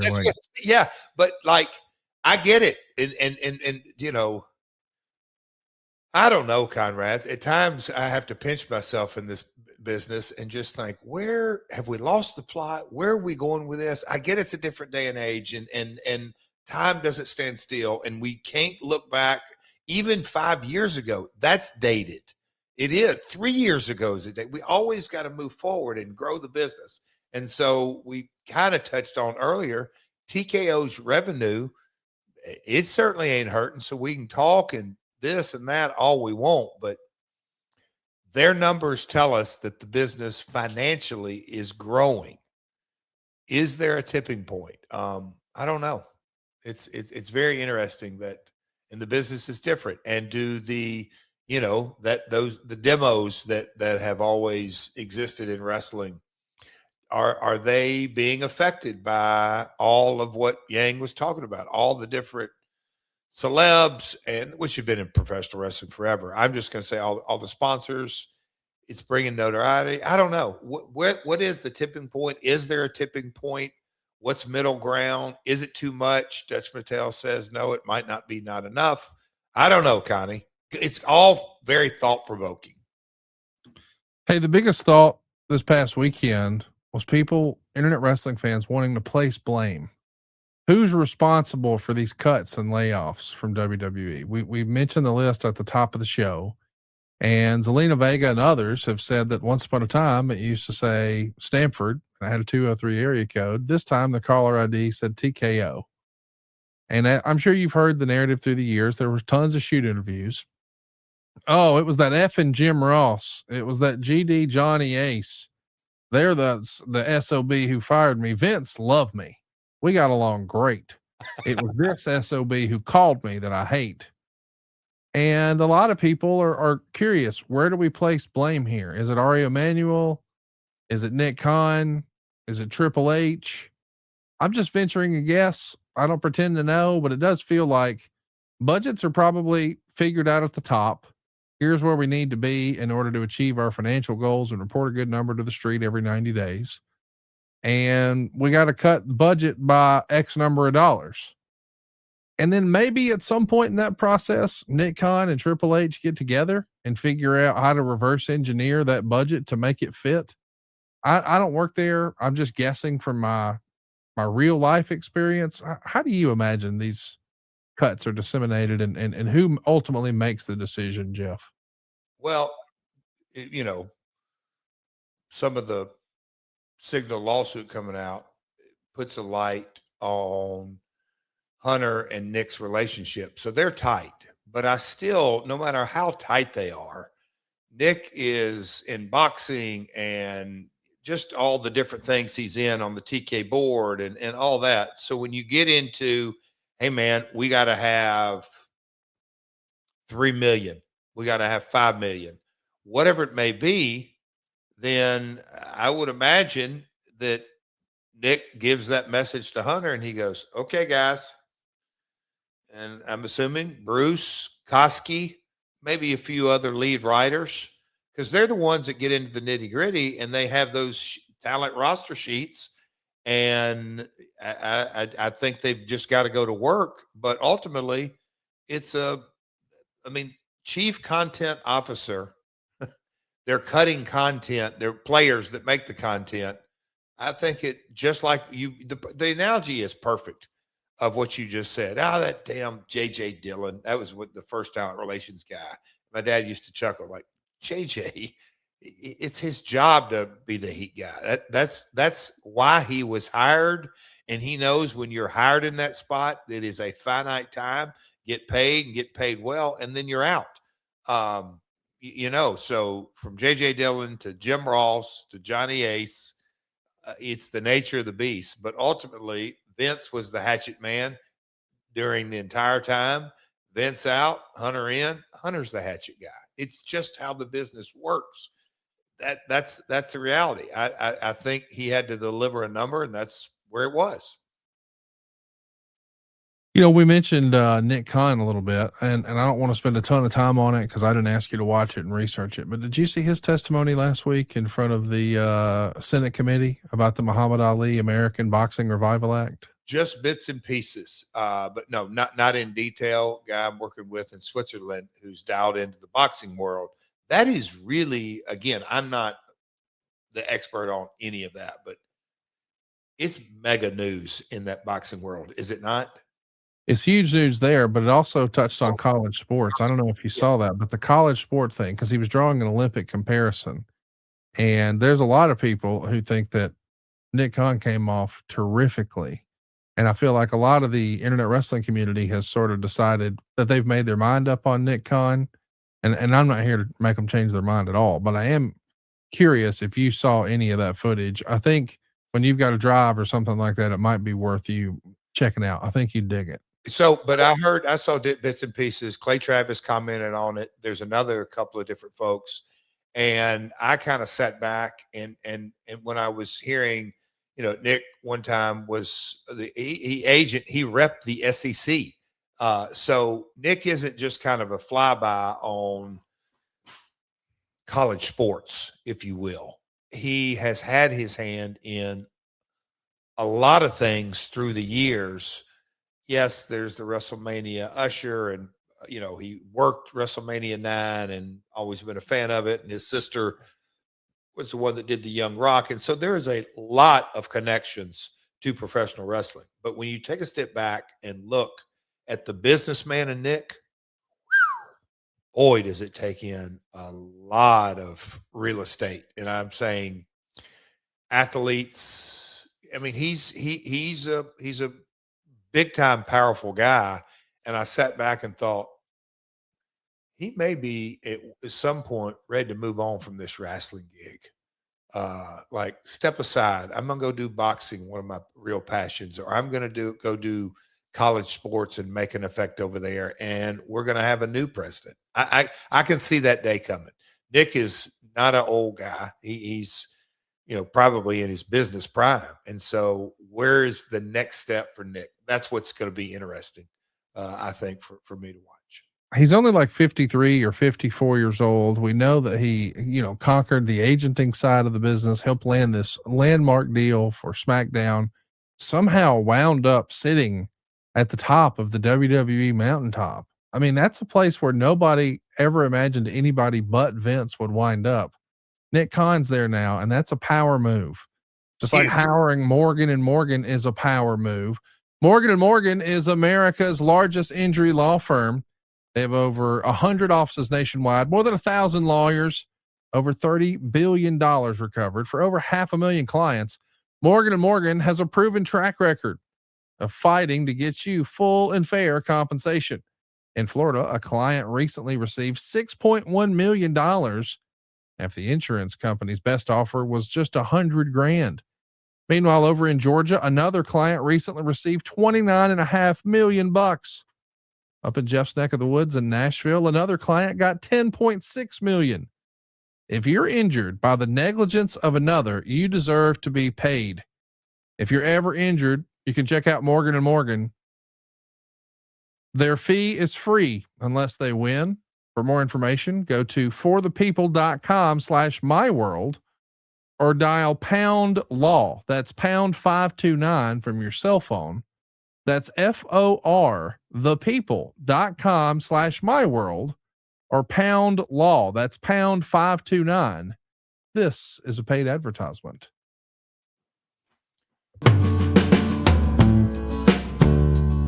Jacob Stimmel. I'm from Bulls Gap, Tennessee. I was looking for a house, and Jason, when I talked to him, it seemed like he knew a lot about what he was talking about, and he was a big help with anything I ever needed. It was my first time buying a house, so I didn't know what I was getting into. It was a good experience. I closed actually a week earlier than planned. Anytime I needed help with anything or had any questions, he'd answer right away and help me learn a lot too. I would gladly recommend anybody. Y'all are a big help, and if I ever go to buy a house again, I'd go with y'all again. My name is Jacob Stimmel, and I got into my first home with the team at SaveWithConrad.com. Well, that's number 2129, Equal Housing Lender. SaveWithConrad.com. We started the show talking about guys who were getting their walk-in papers, but there have been a handful of call-ups from NXT now to the main roster. Saul Ruka, Ethan Page, Joe Hendry, Fatal Influence, Blake Monroe, and Ricky Saints. all now being marketed on the main roster. Ethan Page, been around a long time, super excited for his success. He was a mainstay on the independents and did great work there. Then NXT, had some time in AEW. I'm sorry, TNA, then AEW, now NXT, and now the main roster. Joe Hendry, one of the hottest on the independent scene, certainly in Europe. Then in NXT, felt like a cult-like following.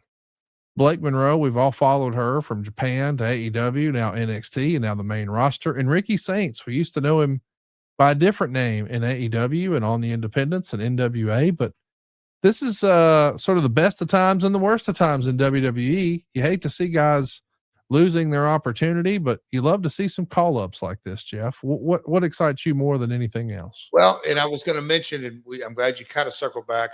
One of the releases too that surprised me, Phantasma, but Santos Escobar, like with them owning the AAA brand, that's a head scratcher.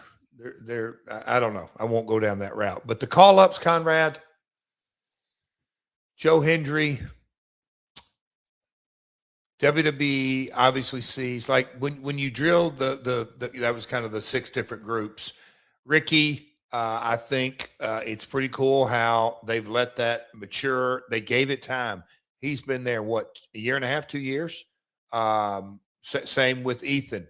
I'm glad that both those guys, they were given time, because it would just pay more dividends. Joe Hendry, in his unique skill set of his charisma, I'm curious to see where they go with him, because the WWE work style, it is, you better be ready, man.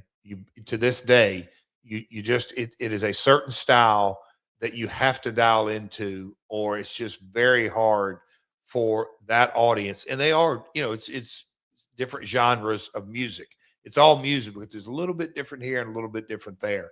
But the females that you showed, other than Blake, I'm not, they're all NXT products and they're coming up through the system, but they're all going to succeed to a certain level. It's who's going to break out. And that's kind of where the ebb and flow of our industry, 20, 25 people are let go, and now 6, 8, 10 are, in the system, and they're probably more economical because that's how TKO is maneuvering things for their bottom line. I get all that, but who's going to be the one that we can point to and say, okay, he's getting paid this, but he's creating so much more in revenue? Who's going to break out? That to me is, that's the real process of this industry. And I have no idea, because you just look at, like, how is WWE grooming their next stars? Like, who is it? And I get Oba is up there. Other than Oba, who's really going to have the rocket strapped to their ass, Connie, as we used to say? Did you see the bump that everybody was talking about last week? The table bump on NXT, where Ruka was at the top of a ladder and fell back through a table and kind of missed and hit her head. Did you see that? I did not. Got a picture? Nope. Just want you to go check it out when you get a chance. Ooh, okay. I'm curious to hear your take on that. Okay. I also want to ask you about social media. Every now and again, some fun wrestling stuff will happen on social media. Did you happen to see this weekend where Kevin Nealon tweeted out that love it, he was challenging Danny DeVito to a match either in the WWE or AEW, and Tony Khan didn't hesitate, and he posted a picture from Hans and Franz, the old Saturday Night Live skit, and he said, "Do you guys still own these outfits?" Nealon replied, "Yep." So Tony said, "Then you guys are in." I don't know why, but I thought this was a hysterical exchange. And it made me think back to a time when you and I first hung out. There you see, Franz is now All Elite. But if that nothing happening son of a bitch Danny DeVito comes into AEW, like I have asked you before, who are your dream guys that you would love to crown and give a guitar necklace? And you've scratched off Beetlejuice, and you've scratched off Gary Coleman, and you've told me in private and in confidence for years that you wanted nothing more than to crown Danny DeVito. Are you really close to achieving your boyhood dream here, Jeff? It's a bucket list item. at this stage in my career, I've got athletes and actors, and politicians, influencers, and old women, young women, hell, maybe a kid thrown in there back in the day, all over the globe. Tanahashi was one of my favorites, but man, oh man, if I could ever get Danny DeVito, That's the one. if I could get him like in an in-ring and he's being interviewed, I don't know, Mike Tenay step up to him, or I don't know, whoever it may be, but if DeVito could walk up to the mic and they ask him this big question in the DeVito, he give the meme, just shaking his head. Boy, I tap him on the shoulder and he shoos it off. He gives another one, tap him on the shoulder, shoos it off. Boy, spin him around. Just crack the shit out of Danny DeVito. Conrad, can you make that happen? It's my 40th year in the industry, kind of a year to celebrate. Can you make that happen? Here's what I'd really like to do. I'd really love to see Satnam Singh choke slam Danny DeVito. Oh, priceless. Can you? And then with what's left, Priceless. just stand his ass up like Weekend at Bernie's, kabong. Priceless. I'm in. Make it happen. Tony, I hope you're listening. Yes. Hey, let's talk about the top 3 merch sellers. I don't know if you saw this, but there's a report out from WrestleMania, and we know WrestleMania always does big business, not just from gate, not just from advertising. We've already talked about all that, but the merch flies off the shelf. And there's a report out that WWE was actually caught off guard with how strong Danhausen's sales proved to be. Multiple restocks were required just to keep up. And I guess the top 3 merch sellers, as the story goes, Sean Ross Sapp is revealing that CM Punk leads the pack in stadium merchandise sales. And of course, this has been a trend since he's been back. Punk obviously headlined night 2 of WrestleMania for the first time ever. But Cody Rhodes is right behind Punk at number 2 on the list. He, of course, was the main event in night 1. This is his 4th straight WrestleMania main event. He's consistently been one of WWE's top merch sellers for years. But Danhausen being number 3 has caught a lot of people off guard. They just put Fanatics Fest on sale this past weekend, and almost immediately, that's the big fan fest for all of Fanatics, which includes WWE. Almost immediately, Danhausen's photo ops, his meet and greet, sold out. Like, Danhausen is on fire with WWE right now. But Meltzer, who acknowledges this, warns WWE about burning it out. He says, I feel that Danhausen is great in small doses, and Friday Night Show was not small doses.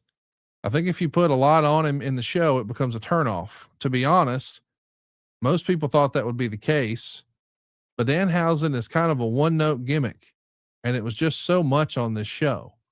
When the show was half over, I was like, they're going to burn this guy out.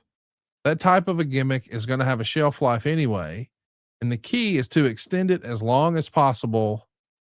I'm curious about this because we're not trying to rain on anybody's parade, but I do think, a lot of talent has suffered at times from too much too soon. You could point to a guy like Roman Reigns, and I'm not comparing the two, but I'm just saying Roman was all over everything and fans burned out on it. Danhausen, when he first debuted, man, the boo birds were out and people were saying, oh, this is going to be like the Shockmaster. And you and I knew better. That was not going to be the case. But I never even considered they could be overexposing him. I love the Danhausen character. Get why it's fun. I think it's fun. I dig it. But when Dave says, hey, there's too much of him on the Friday show, is that more of a circumstance of, holy shit, 3 hours is a lot to program. We got to fill something in there that we know people will like, and everybody loves that Danhausen. Is that it? Or will they write this? And do you agree that maybe Dave is onto something? They're running the risk of overexposing it. Maybe there's too much. The long game is to me, and I'd like to say that I've had a lot of years to kind of look into this. It's a part of the creative process. So Ron the Truth Killings has been on WWE program for years. And so you said Danhausen's got a short shelf life. I completely disagree there. But if you do overdo him on one episode, then just pull back like quickly. And I get it. A comedy character can be overdone so fast and to the point where nothing is funny. So then you got to give them a rest. But I believe, because you're not talking about getting over a finish or getting over a move set or an angle or a story. It's not like Danhausen has this, I know Miz, they're doing something there, but it's not like Danhausen rose through the ranks because top babyface and a top heel, Clyde, boom, the angle made him, the match made him, all that kind of stuff. This is off of all comedy relief. Cody down to this, he's still, you are cursed, and all the little catchphrases. So I think you've got a hell of a shelf life. But Dave and others have said this, you just can't overdo it. Like, one of the things I remember, going back to my TNA days, and there's a bunch of different examples. Eric Young was Super Eric for a while, and we had Shark Boy, Curry Man, and Super Eric, and our superheroes. And I remember having the conversation because we had a set of TVs, and they all three did super great stuff. And I said, guys, whoa. When we sat down for the next creative, the whole show has turned into, a comedy routine. And I said, it kills it. And so there is a happy balance. So if there is a 3-hour episode with a lot of Danhausen, you might be able to get away with it with one episode, but just dial it right back, because they've struck on something, the merch. And man, Conrad, I was hoping, and I don't even know if they released those numbers, like, is Punk 10 million, Cody 9 million, Danhausen, whatever it may be. I'd love to know that number, like how much money is being generated off of I don't want to call him a non-wrestler, but I will say a special comedy relief wrestler, just a unique act. And to me, I think there is such and this has been around for years, but I think it is such a lesson in sitting back and saying, okay, there's your great heavyweight match. Oh, and what a great tag match. And oh man, here's this kick-ass deal here. And oh, wait. Oh, wow. Okay. Danhausen is on for one little 3-5 minute segment. But when you take a step back, he's the number 3 merch seller. Oh, this is about red ink and black ink. Yeah, that's exactly why we have him on the show, because he's going to make us money. It's not for everybody, but it has a place. And that's where I think today's wrestling environment can just get so spun out of control that, again, we're going to bring it up, or I'm going to bring it up here in a minute. It's like missing the plot. Like, guys, we're in a business. What are we doing here? But yeah, that's cool to see. He's up top 3.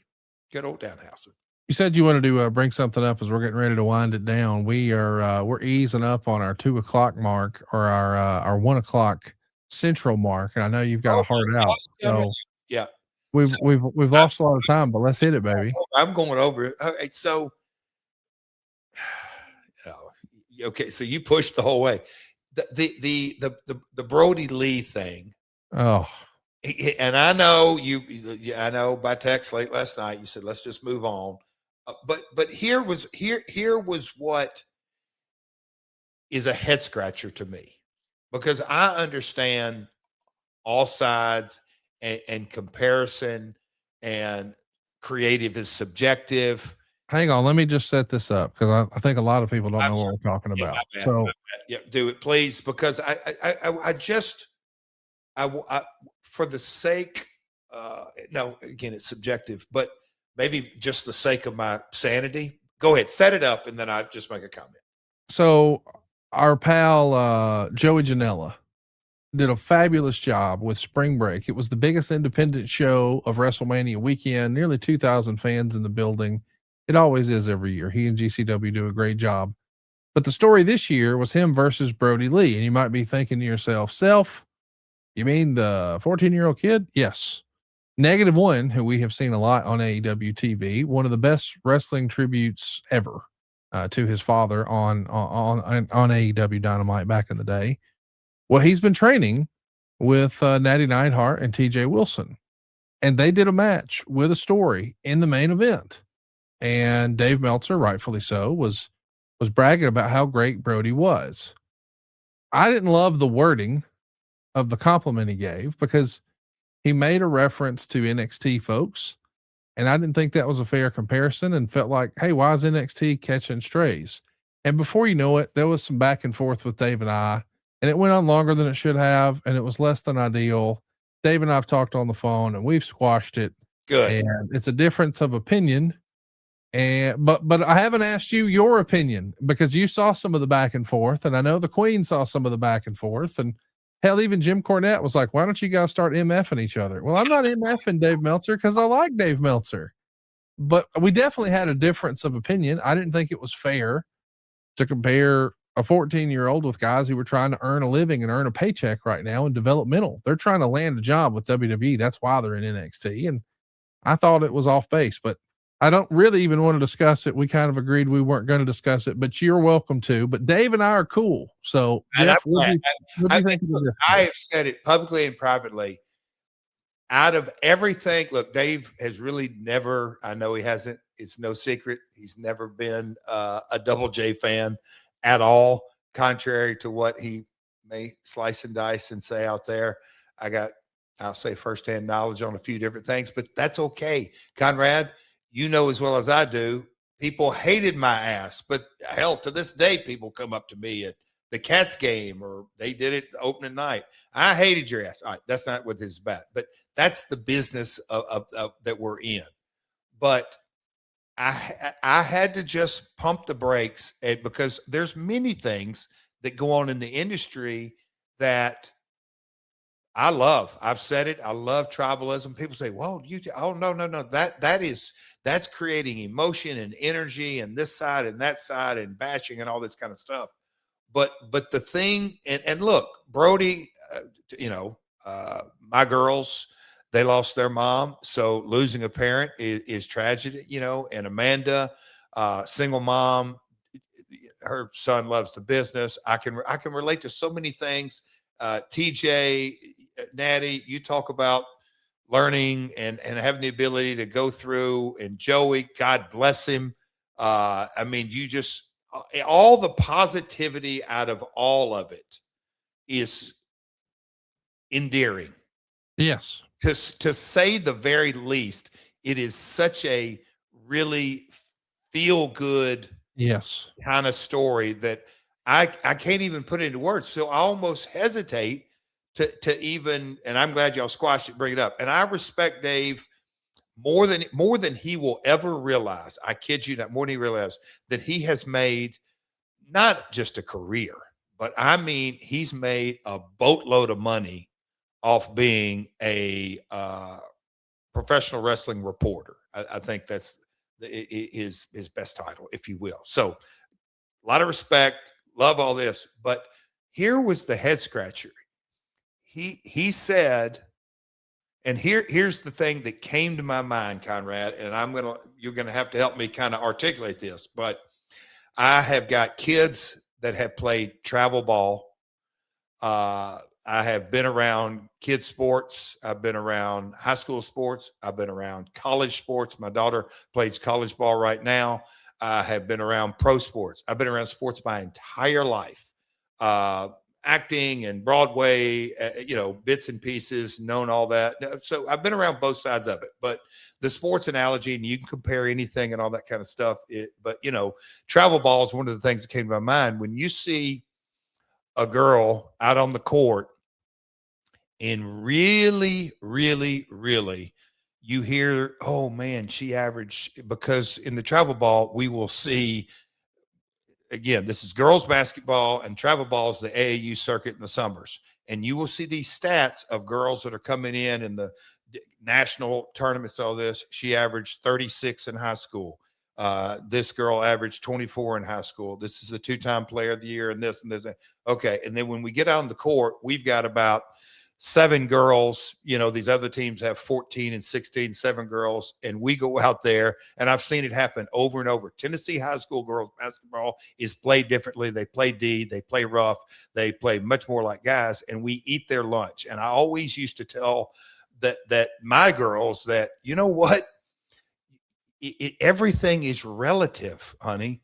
because when they got in real competition in a real set of circumstances, forget all that comparison. And so Dave uses the star metric. And this is the thing that was sent to me on my gym workout, the big group text. They said, Jeff, are you aware that he rated the Brody Lee match star rating higher than Hogan and Rock?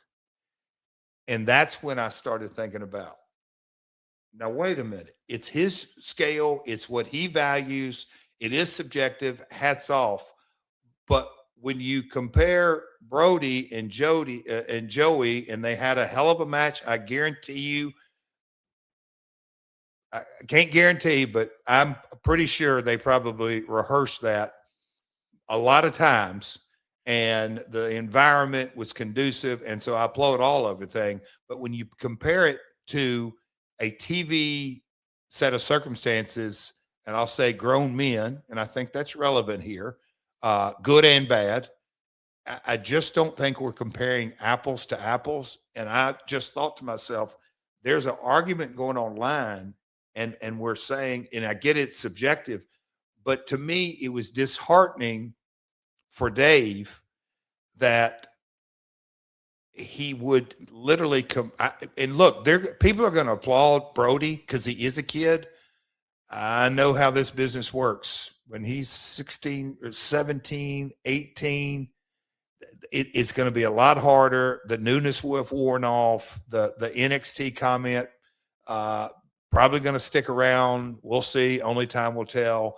And I want to applaud the kid, and I hope the entire industry praises. But at the end of the day, it is a 14-year-old, and I just think let's be a little bit more cautious when we are commenting, because just like those high school girls, and I've seen it in it gets into the pro. Like you can be Diego Papia was a superstar SEC quarterback who at times on a SEC field dominated the game. He didn't even get drafted. So there is levels of competition, and you want to draw the analogy that there are just certain levels I don't think you should discount, because I do think it does both parties a disservice. So to have a GCW 30-minute main event that with Joey, and I'm just going to say, put all the praise on that dude. When Joey can lead the kid through a match, fantastic. They had a great match. I'm very happy for him. And then you compare it to NXT kids that are on CW Network. I just don't think we're comparing apples to apples.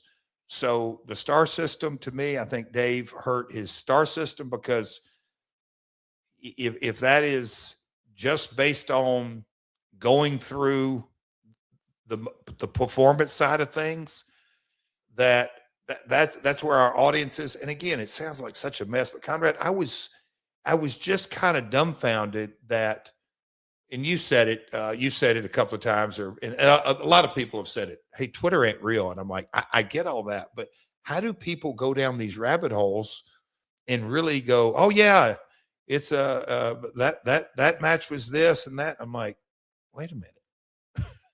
What world are we living in? Anyway, I don't know if that makes sense, Conrad, but just, I do think I don't feel worse for Brody Lee than I do the NXT. I just think the comparison, we're not talking apples to apples at all. Just like summer league ball and high school ball, it's not a fair comparison, because you can average 40 a game in high school and you get to some real competition and you can't even get your shot off.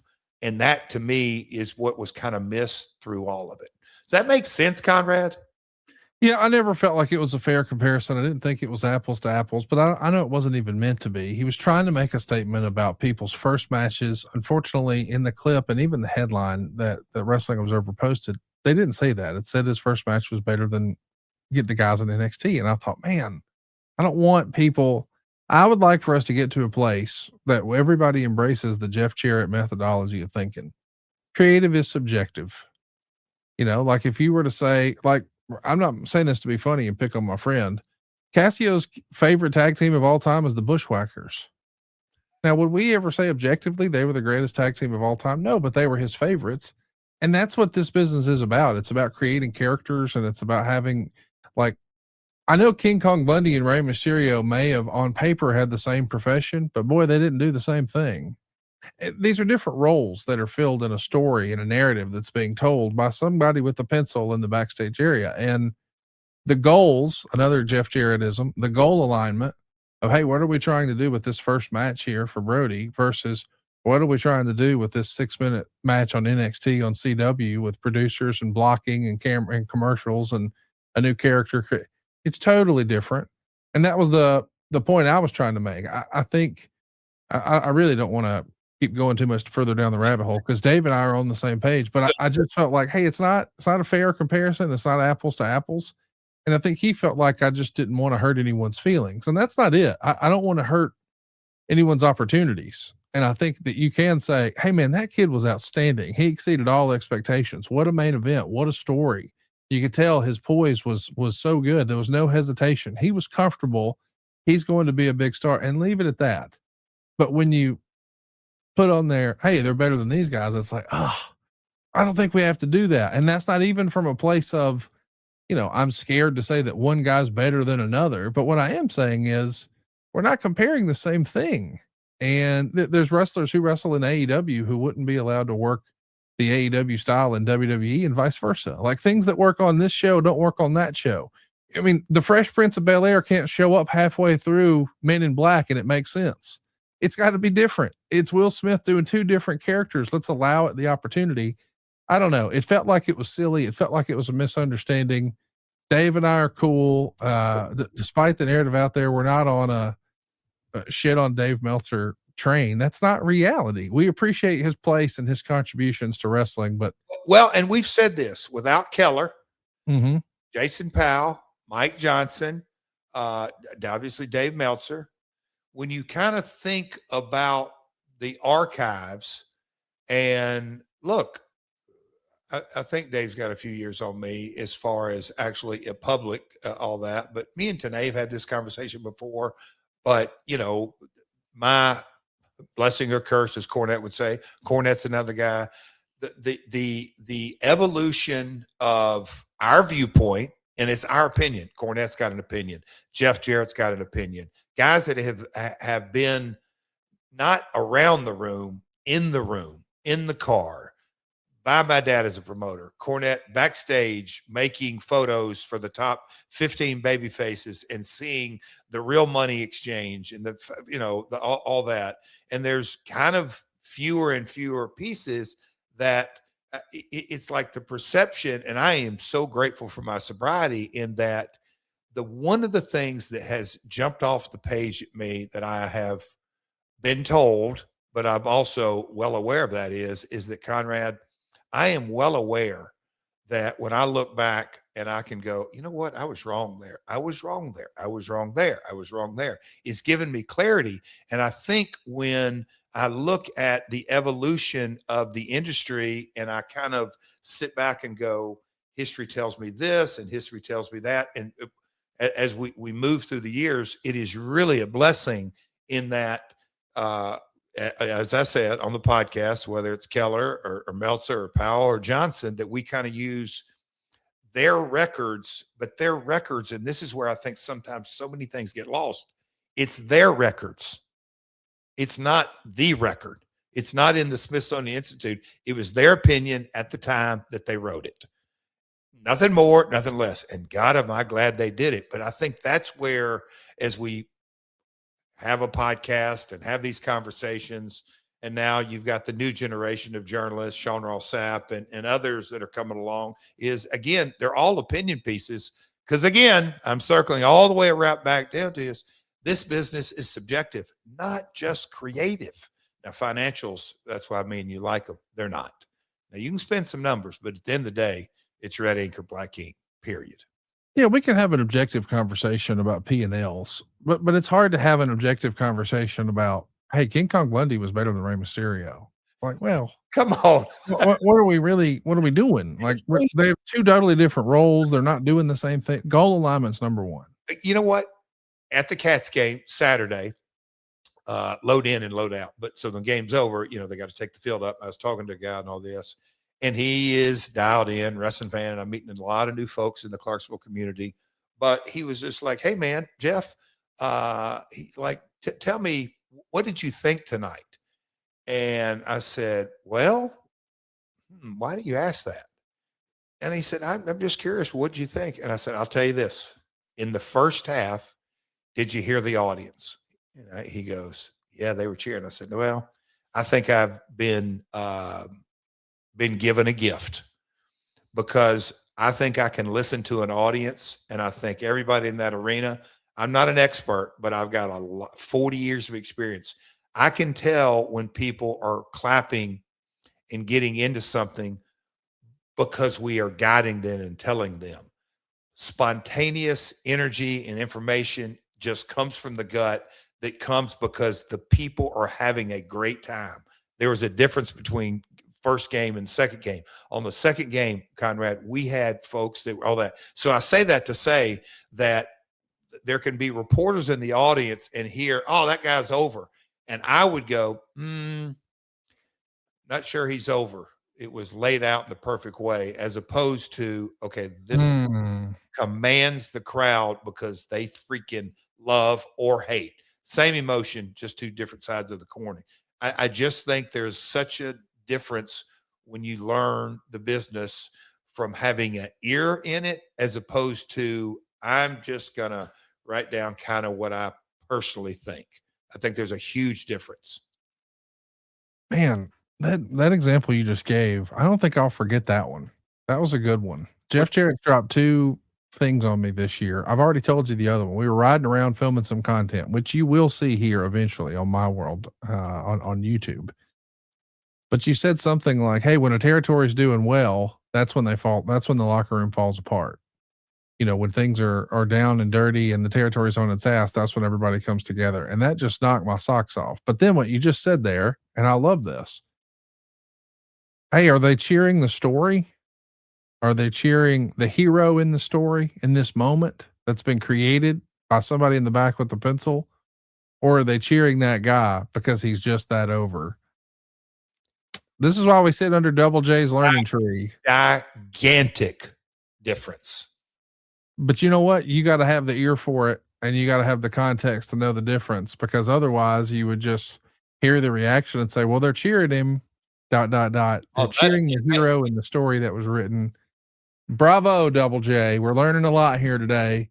And by the way, don't go tagging Dave. We're not anti-Dave. I didn't even want to talk about this, but we're going to leave it in the pod. But he and I like the same type of wrestling. Like, I know I get shit for it, but I'll just say it right here in a loud and clear voice. I prefer Dynasty over WrestleMania.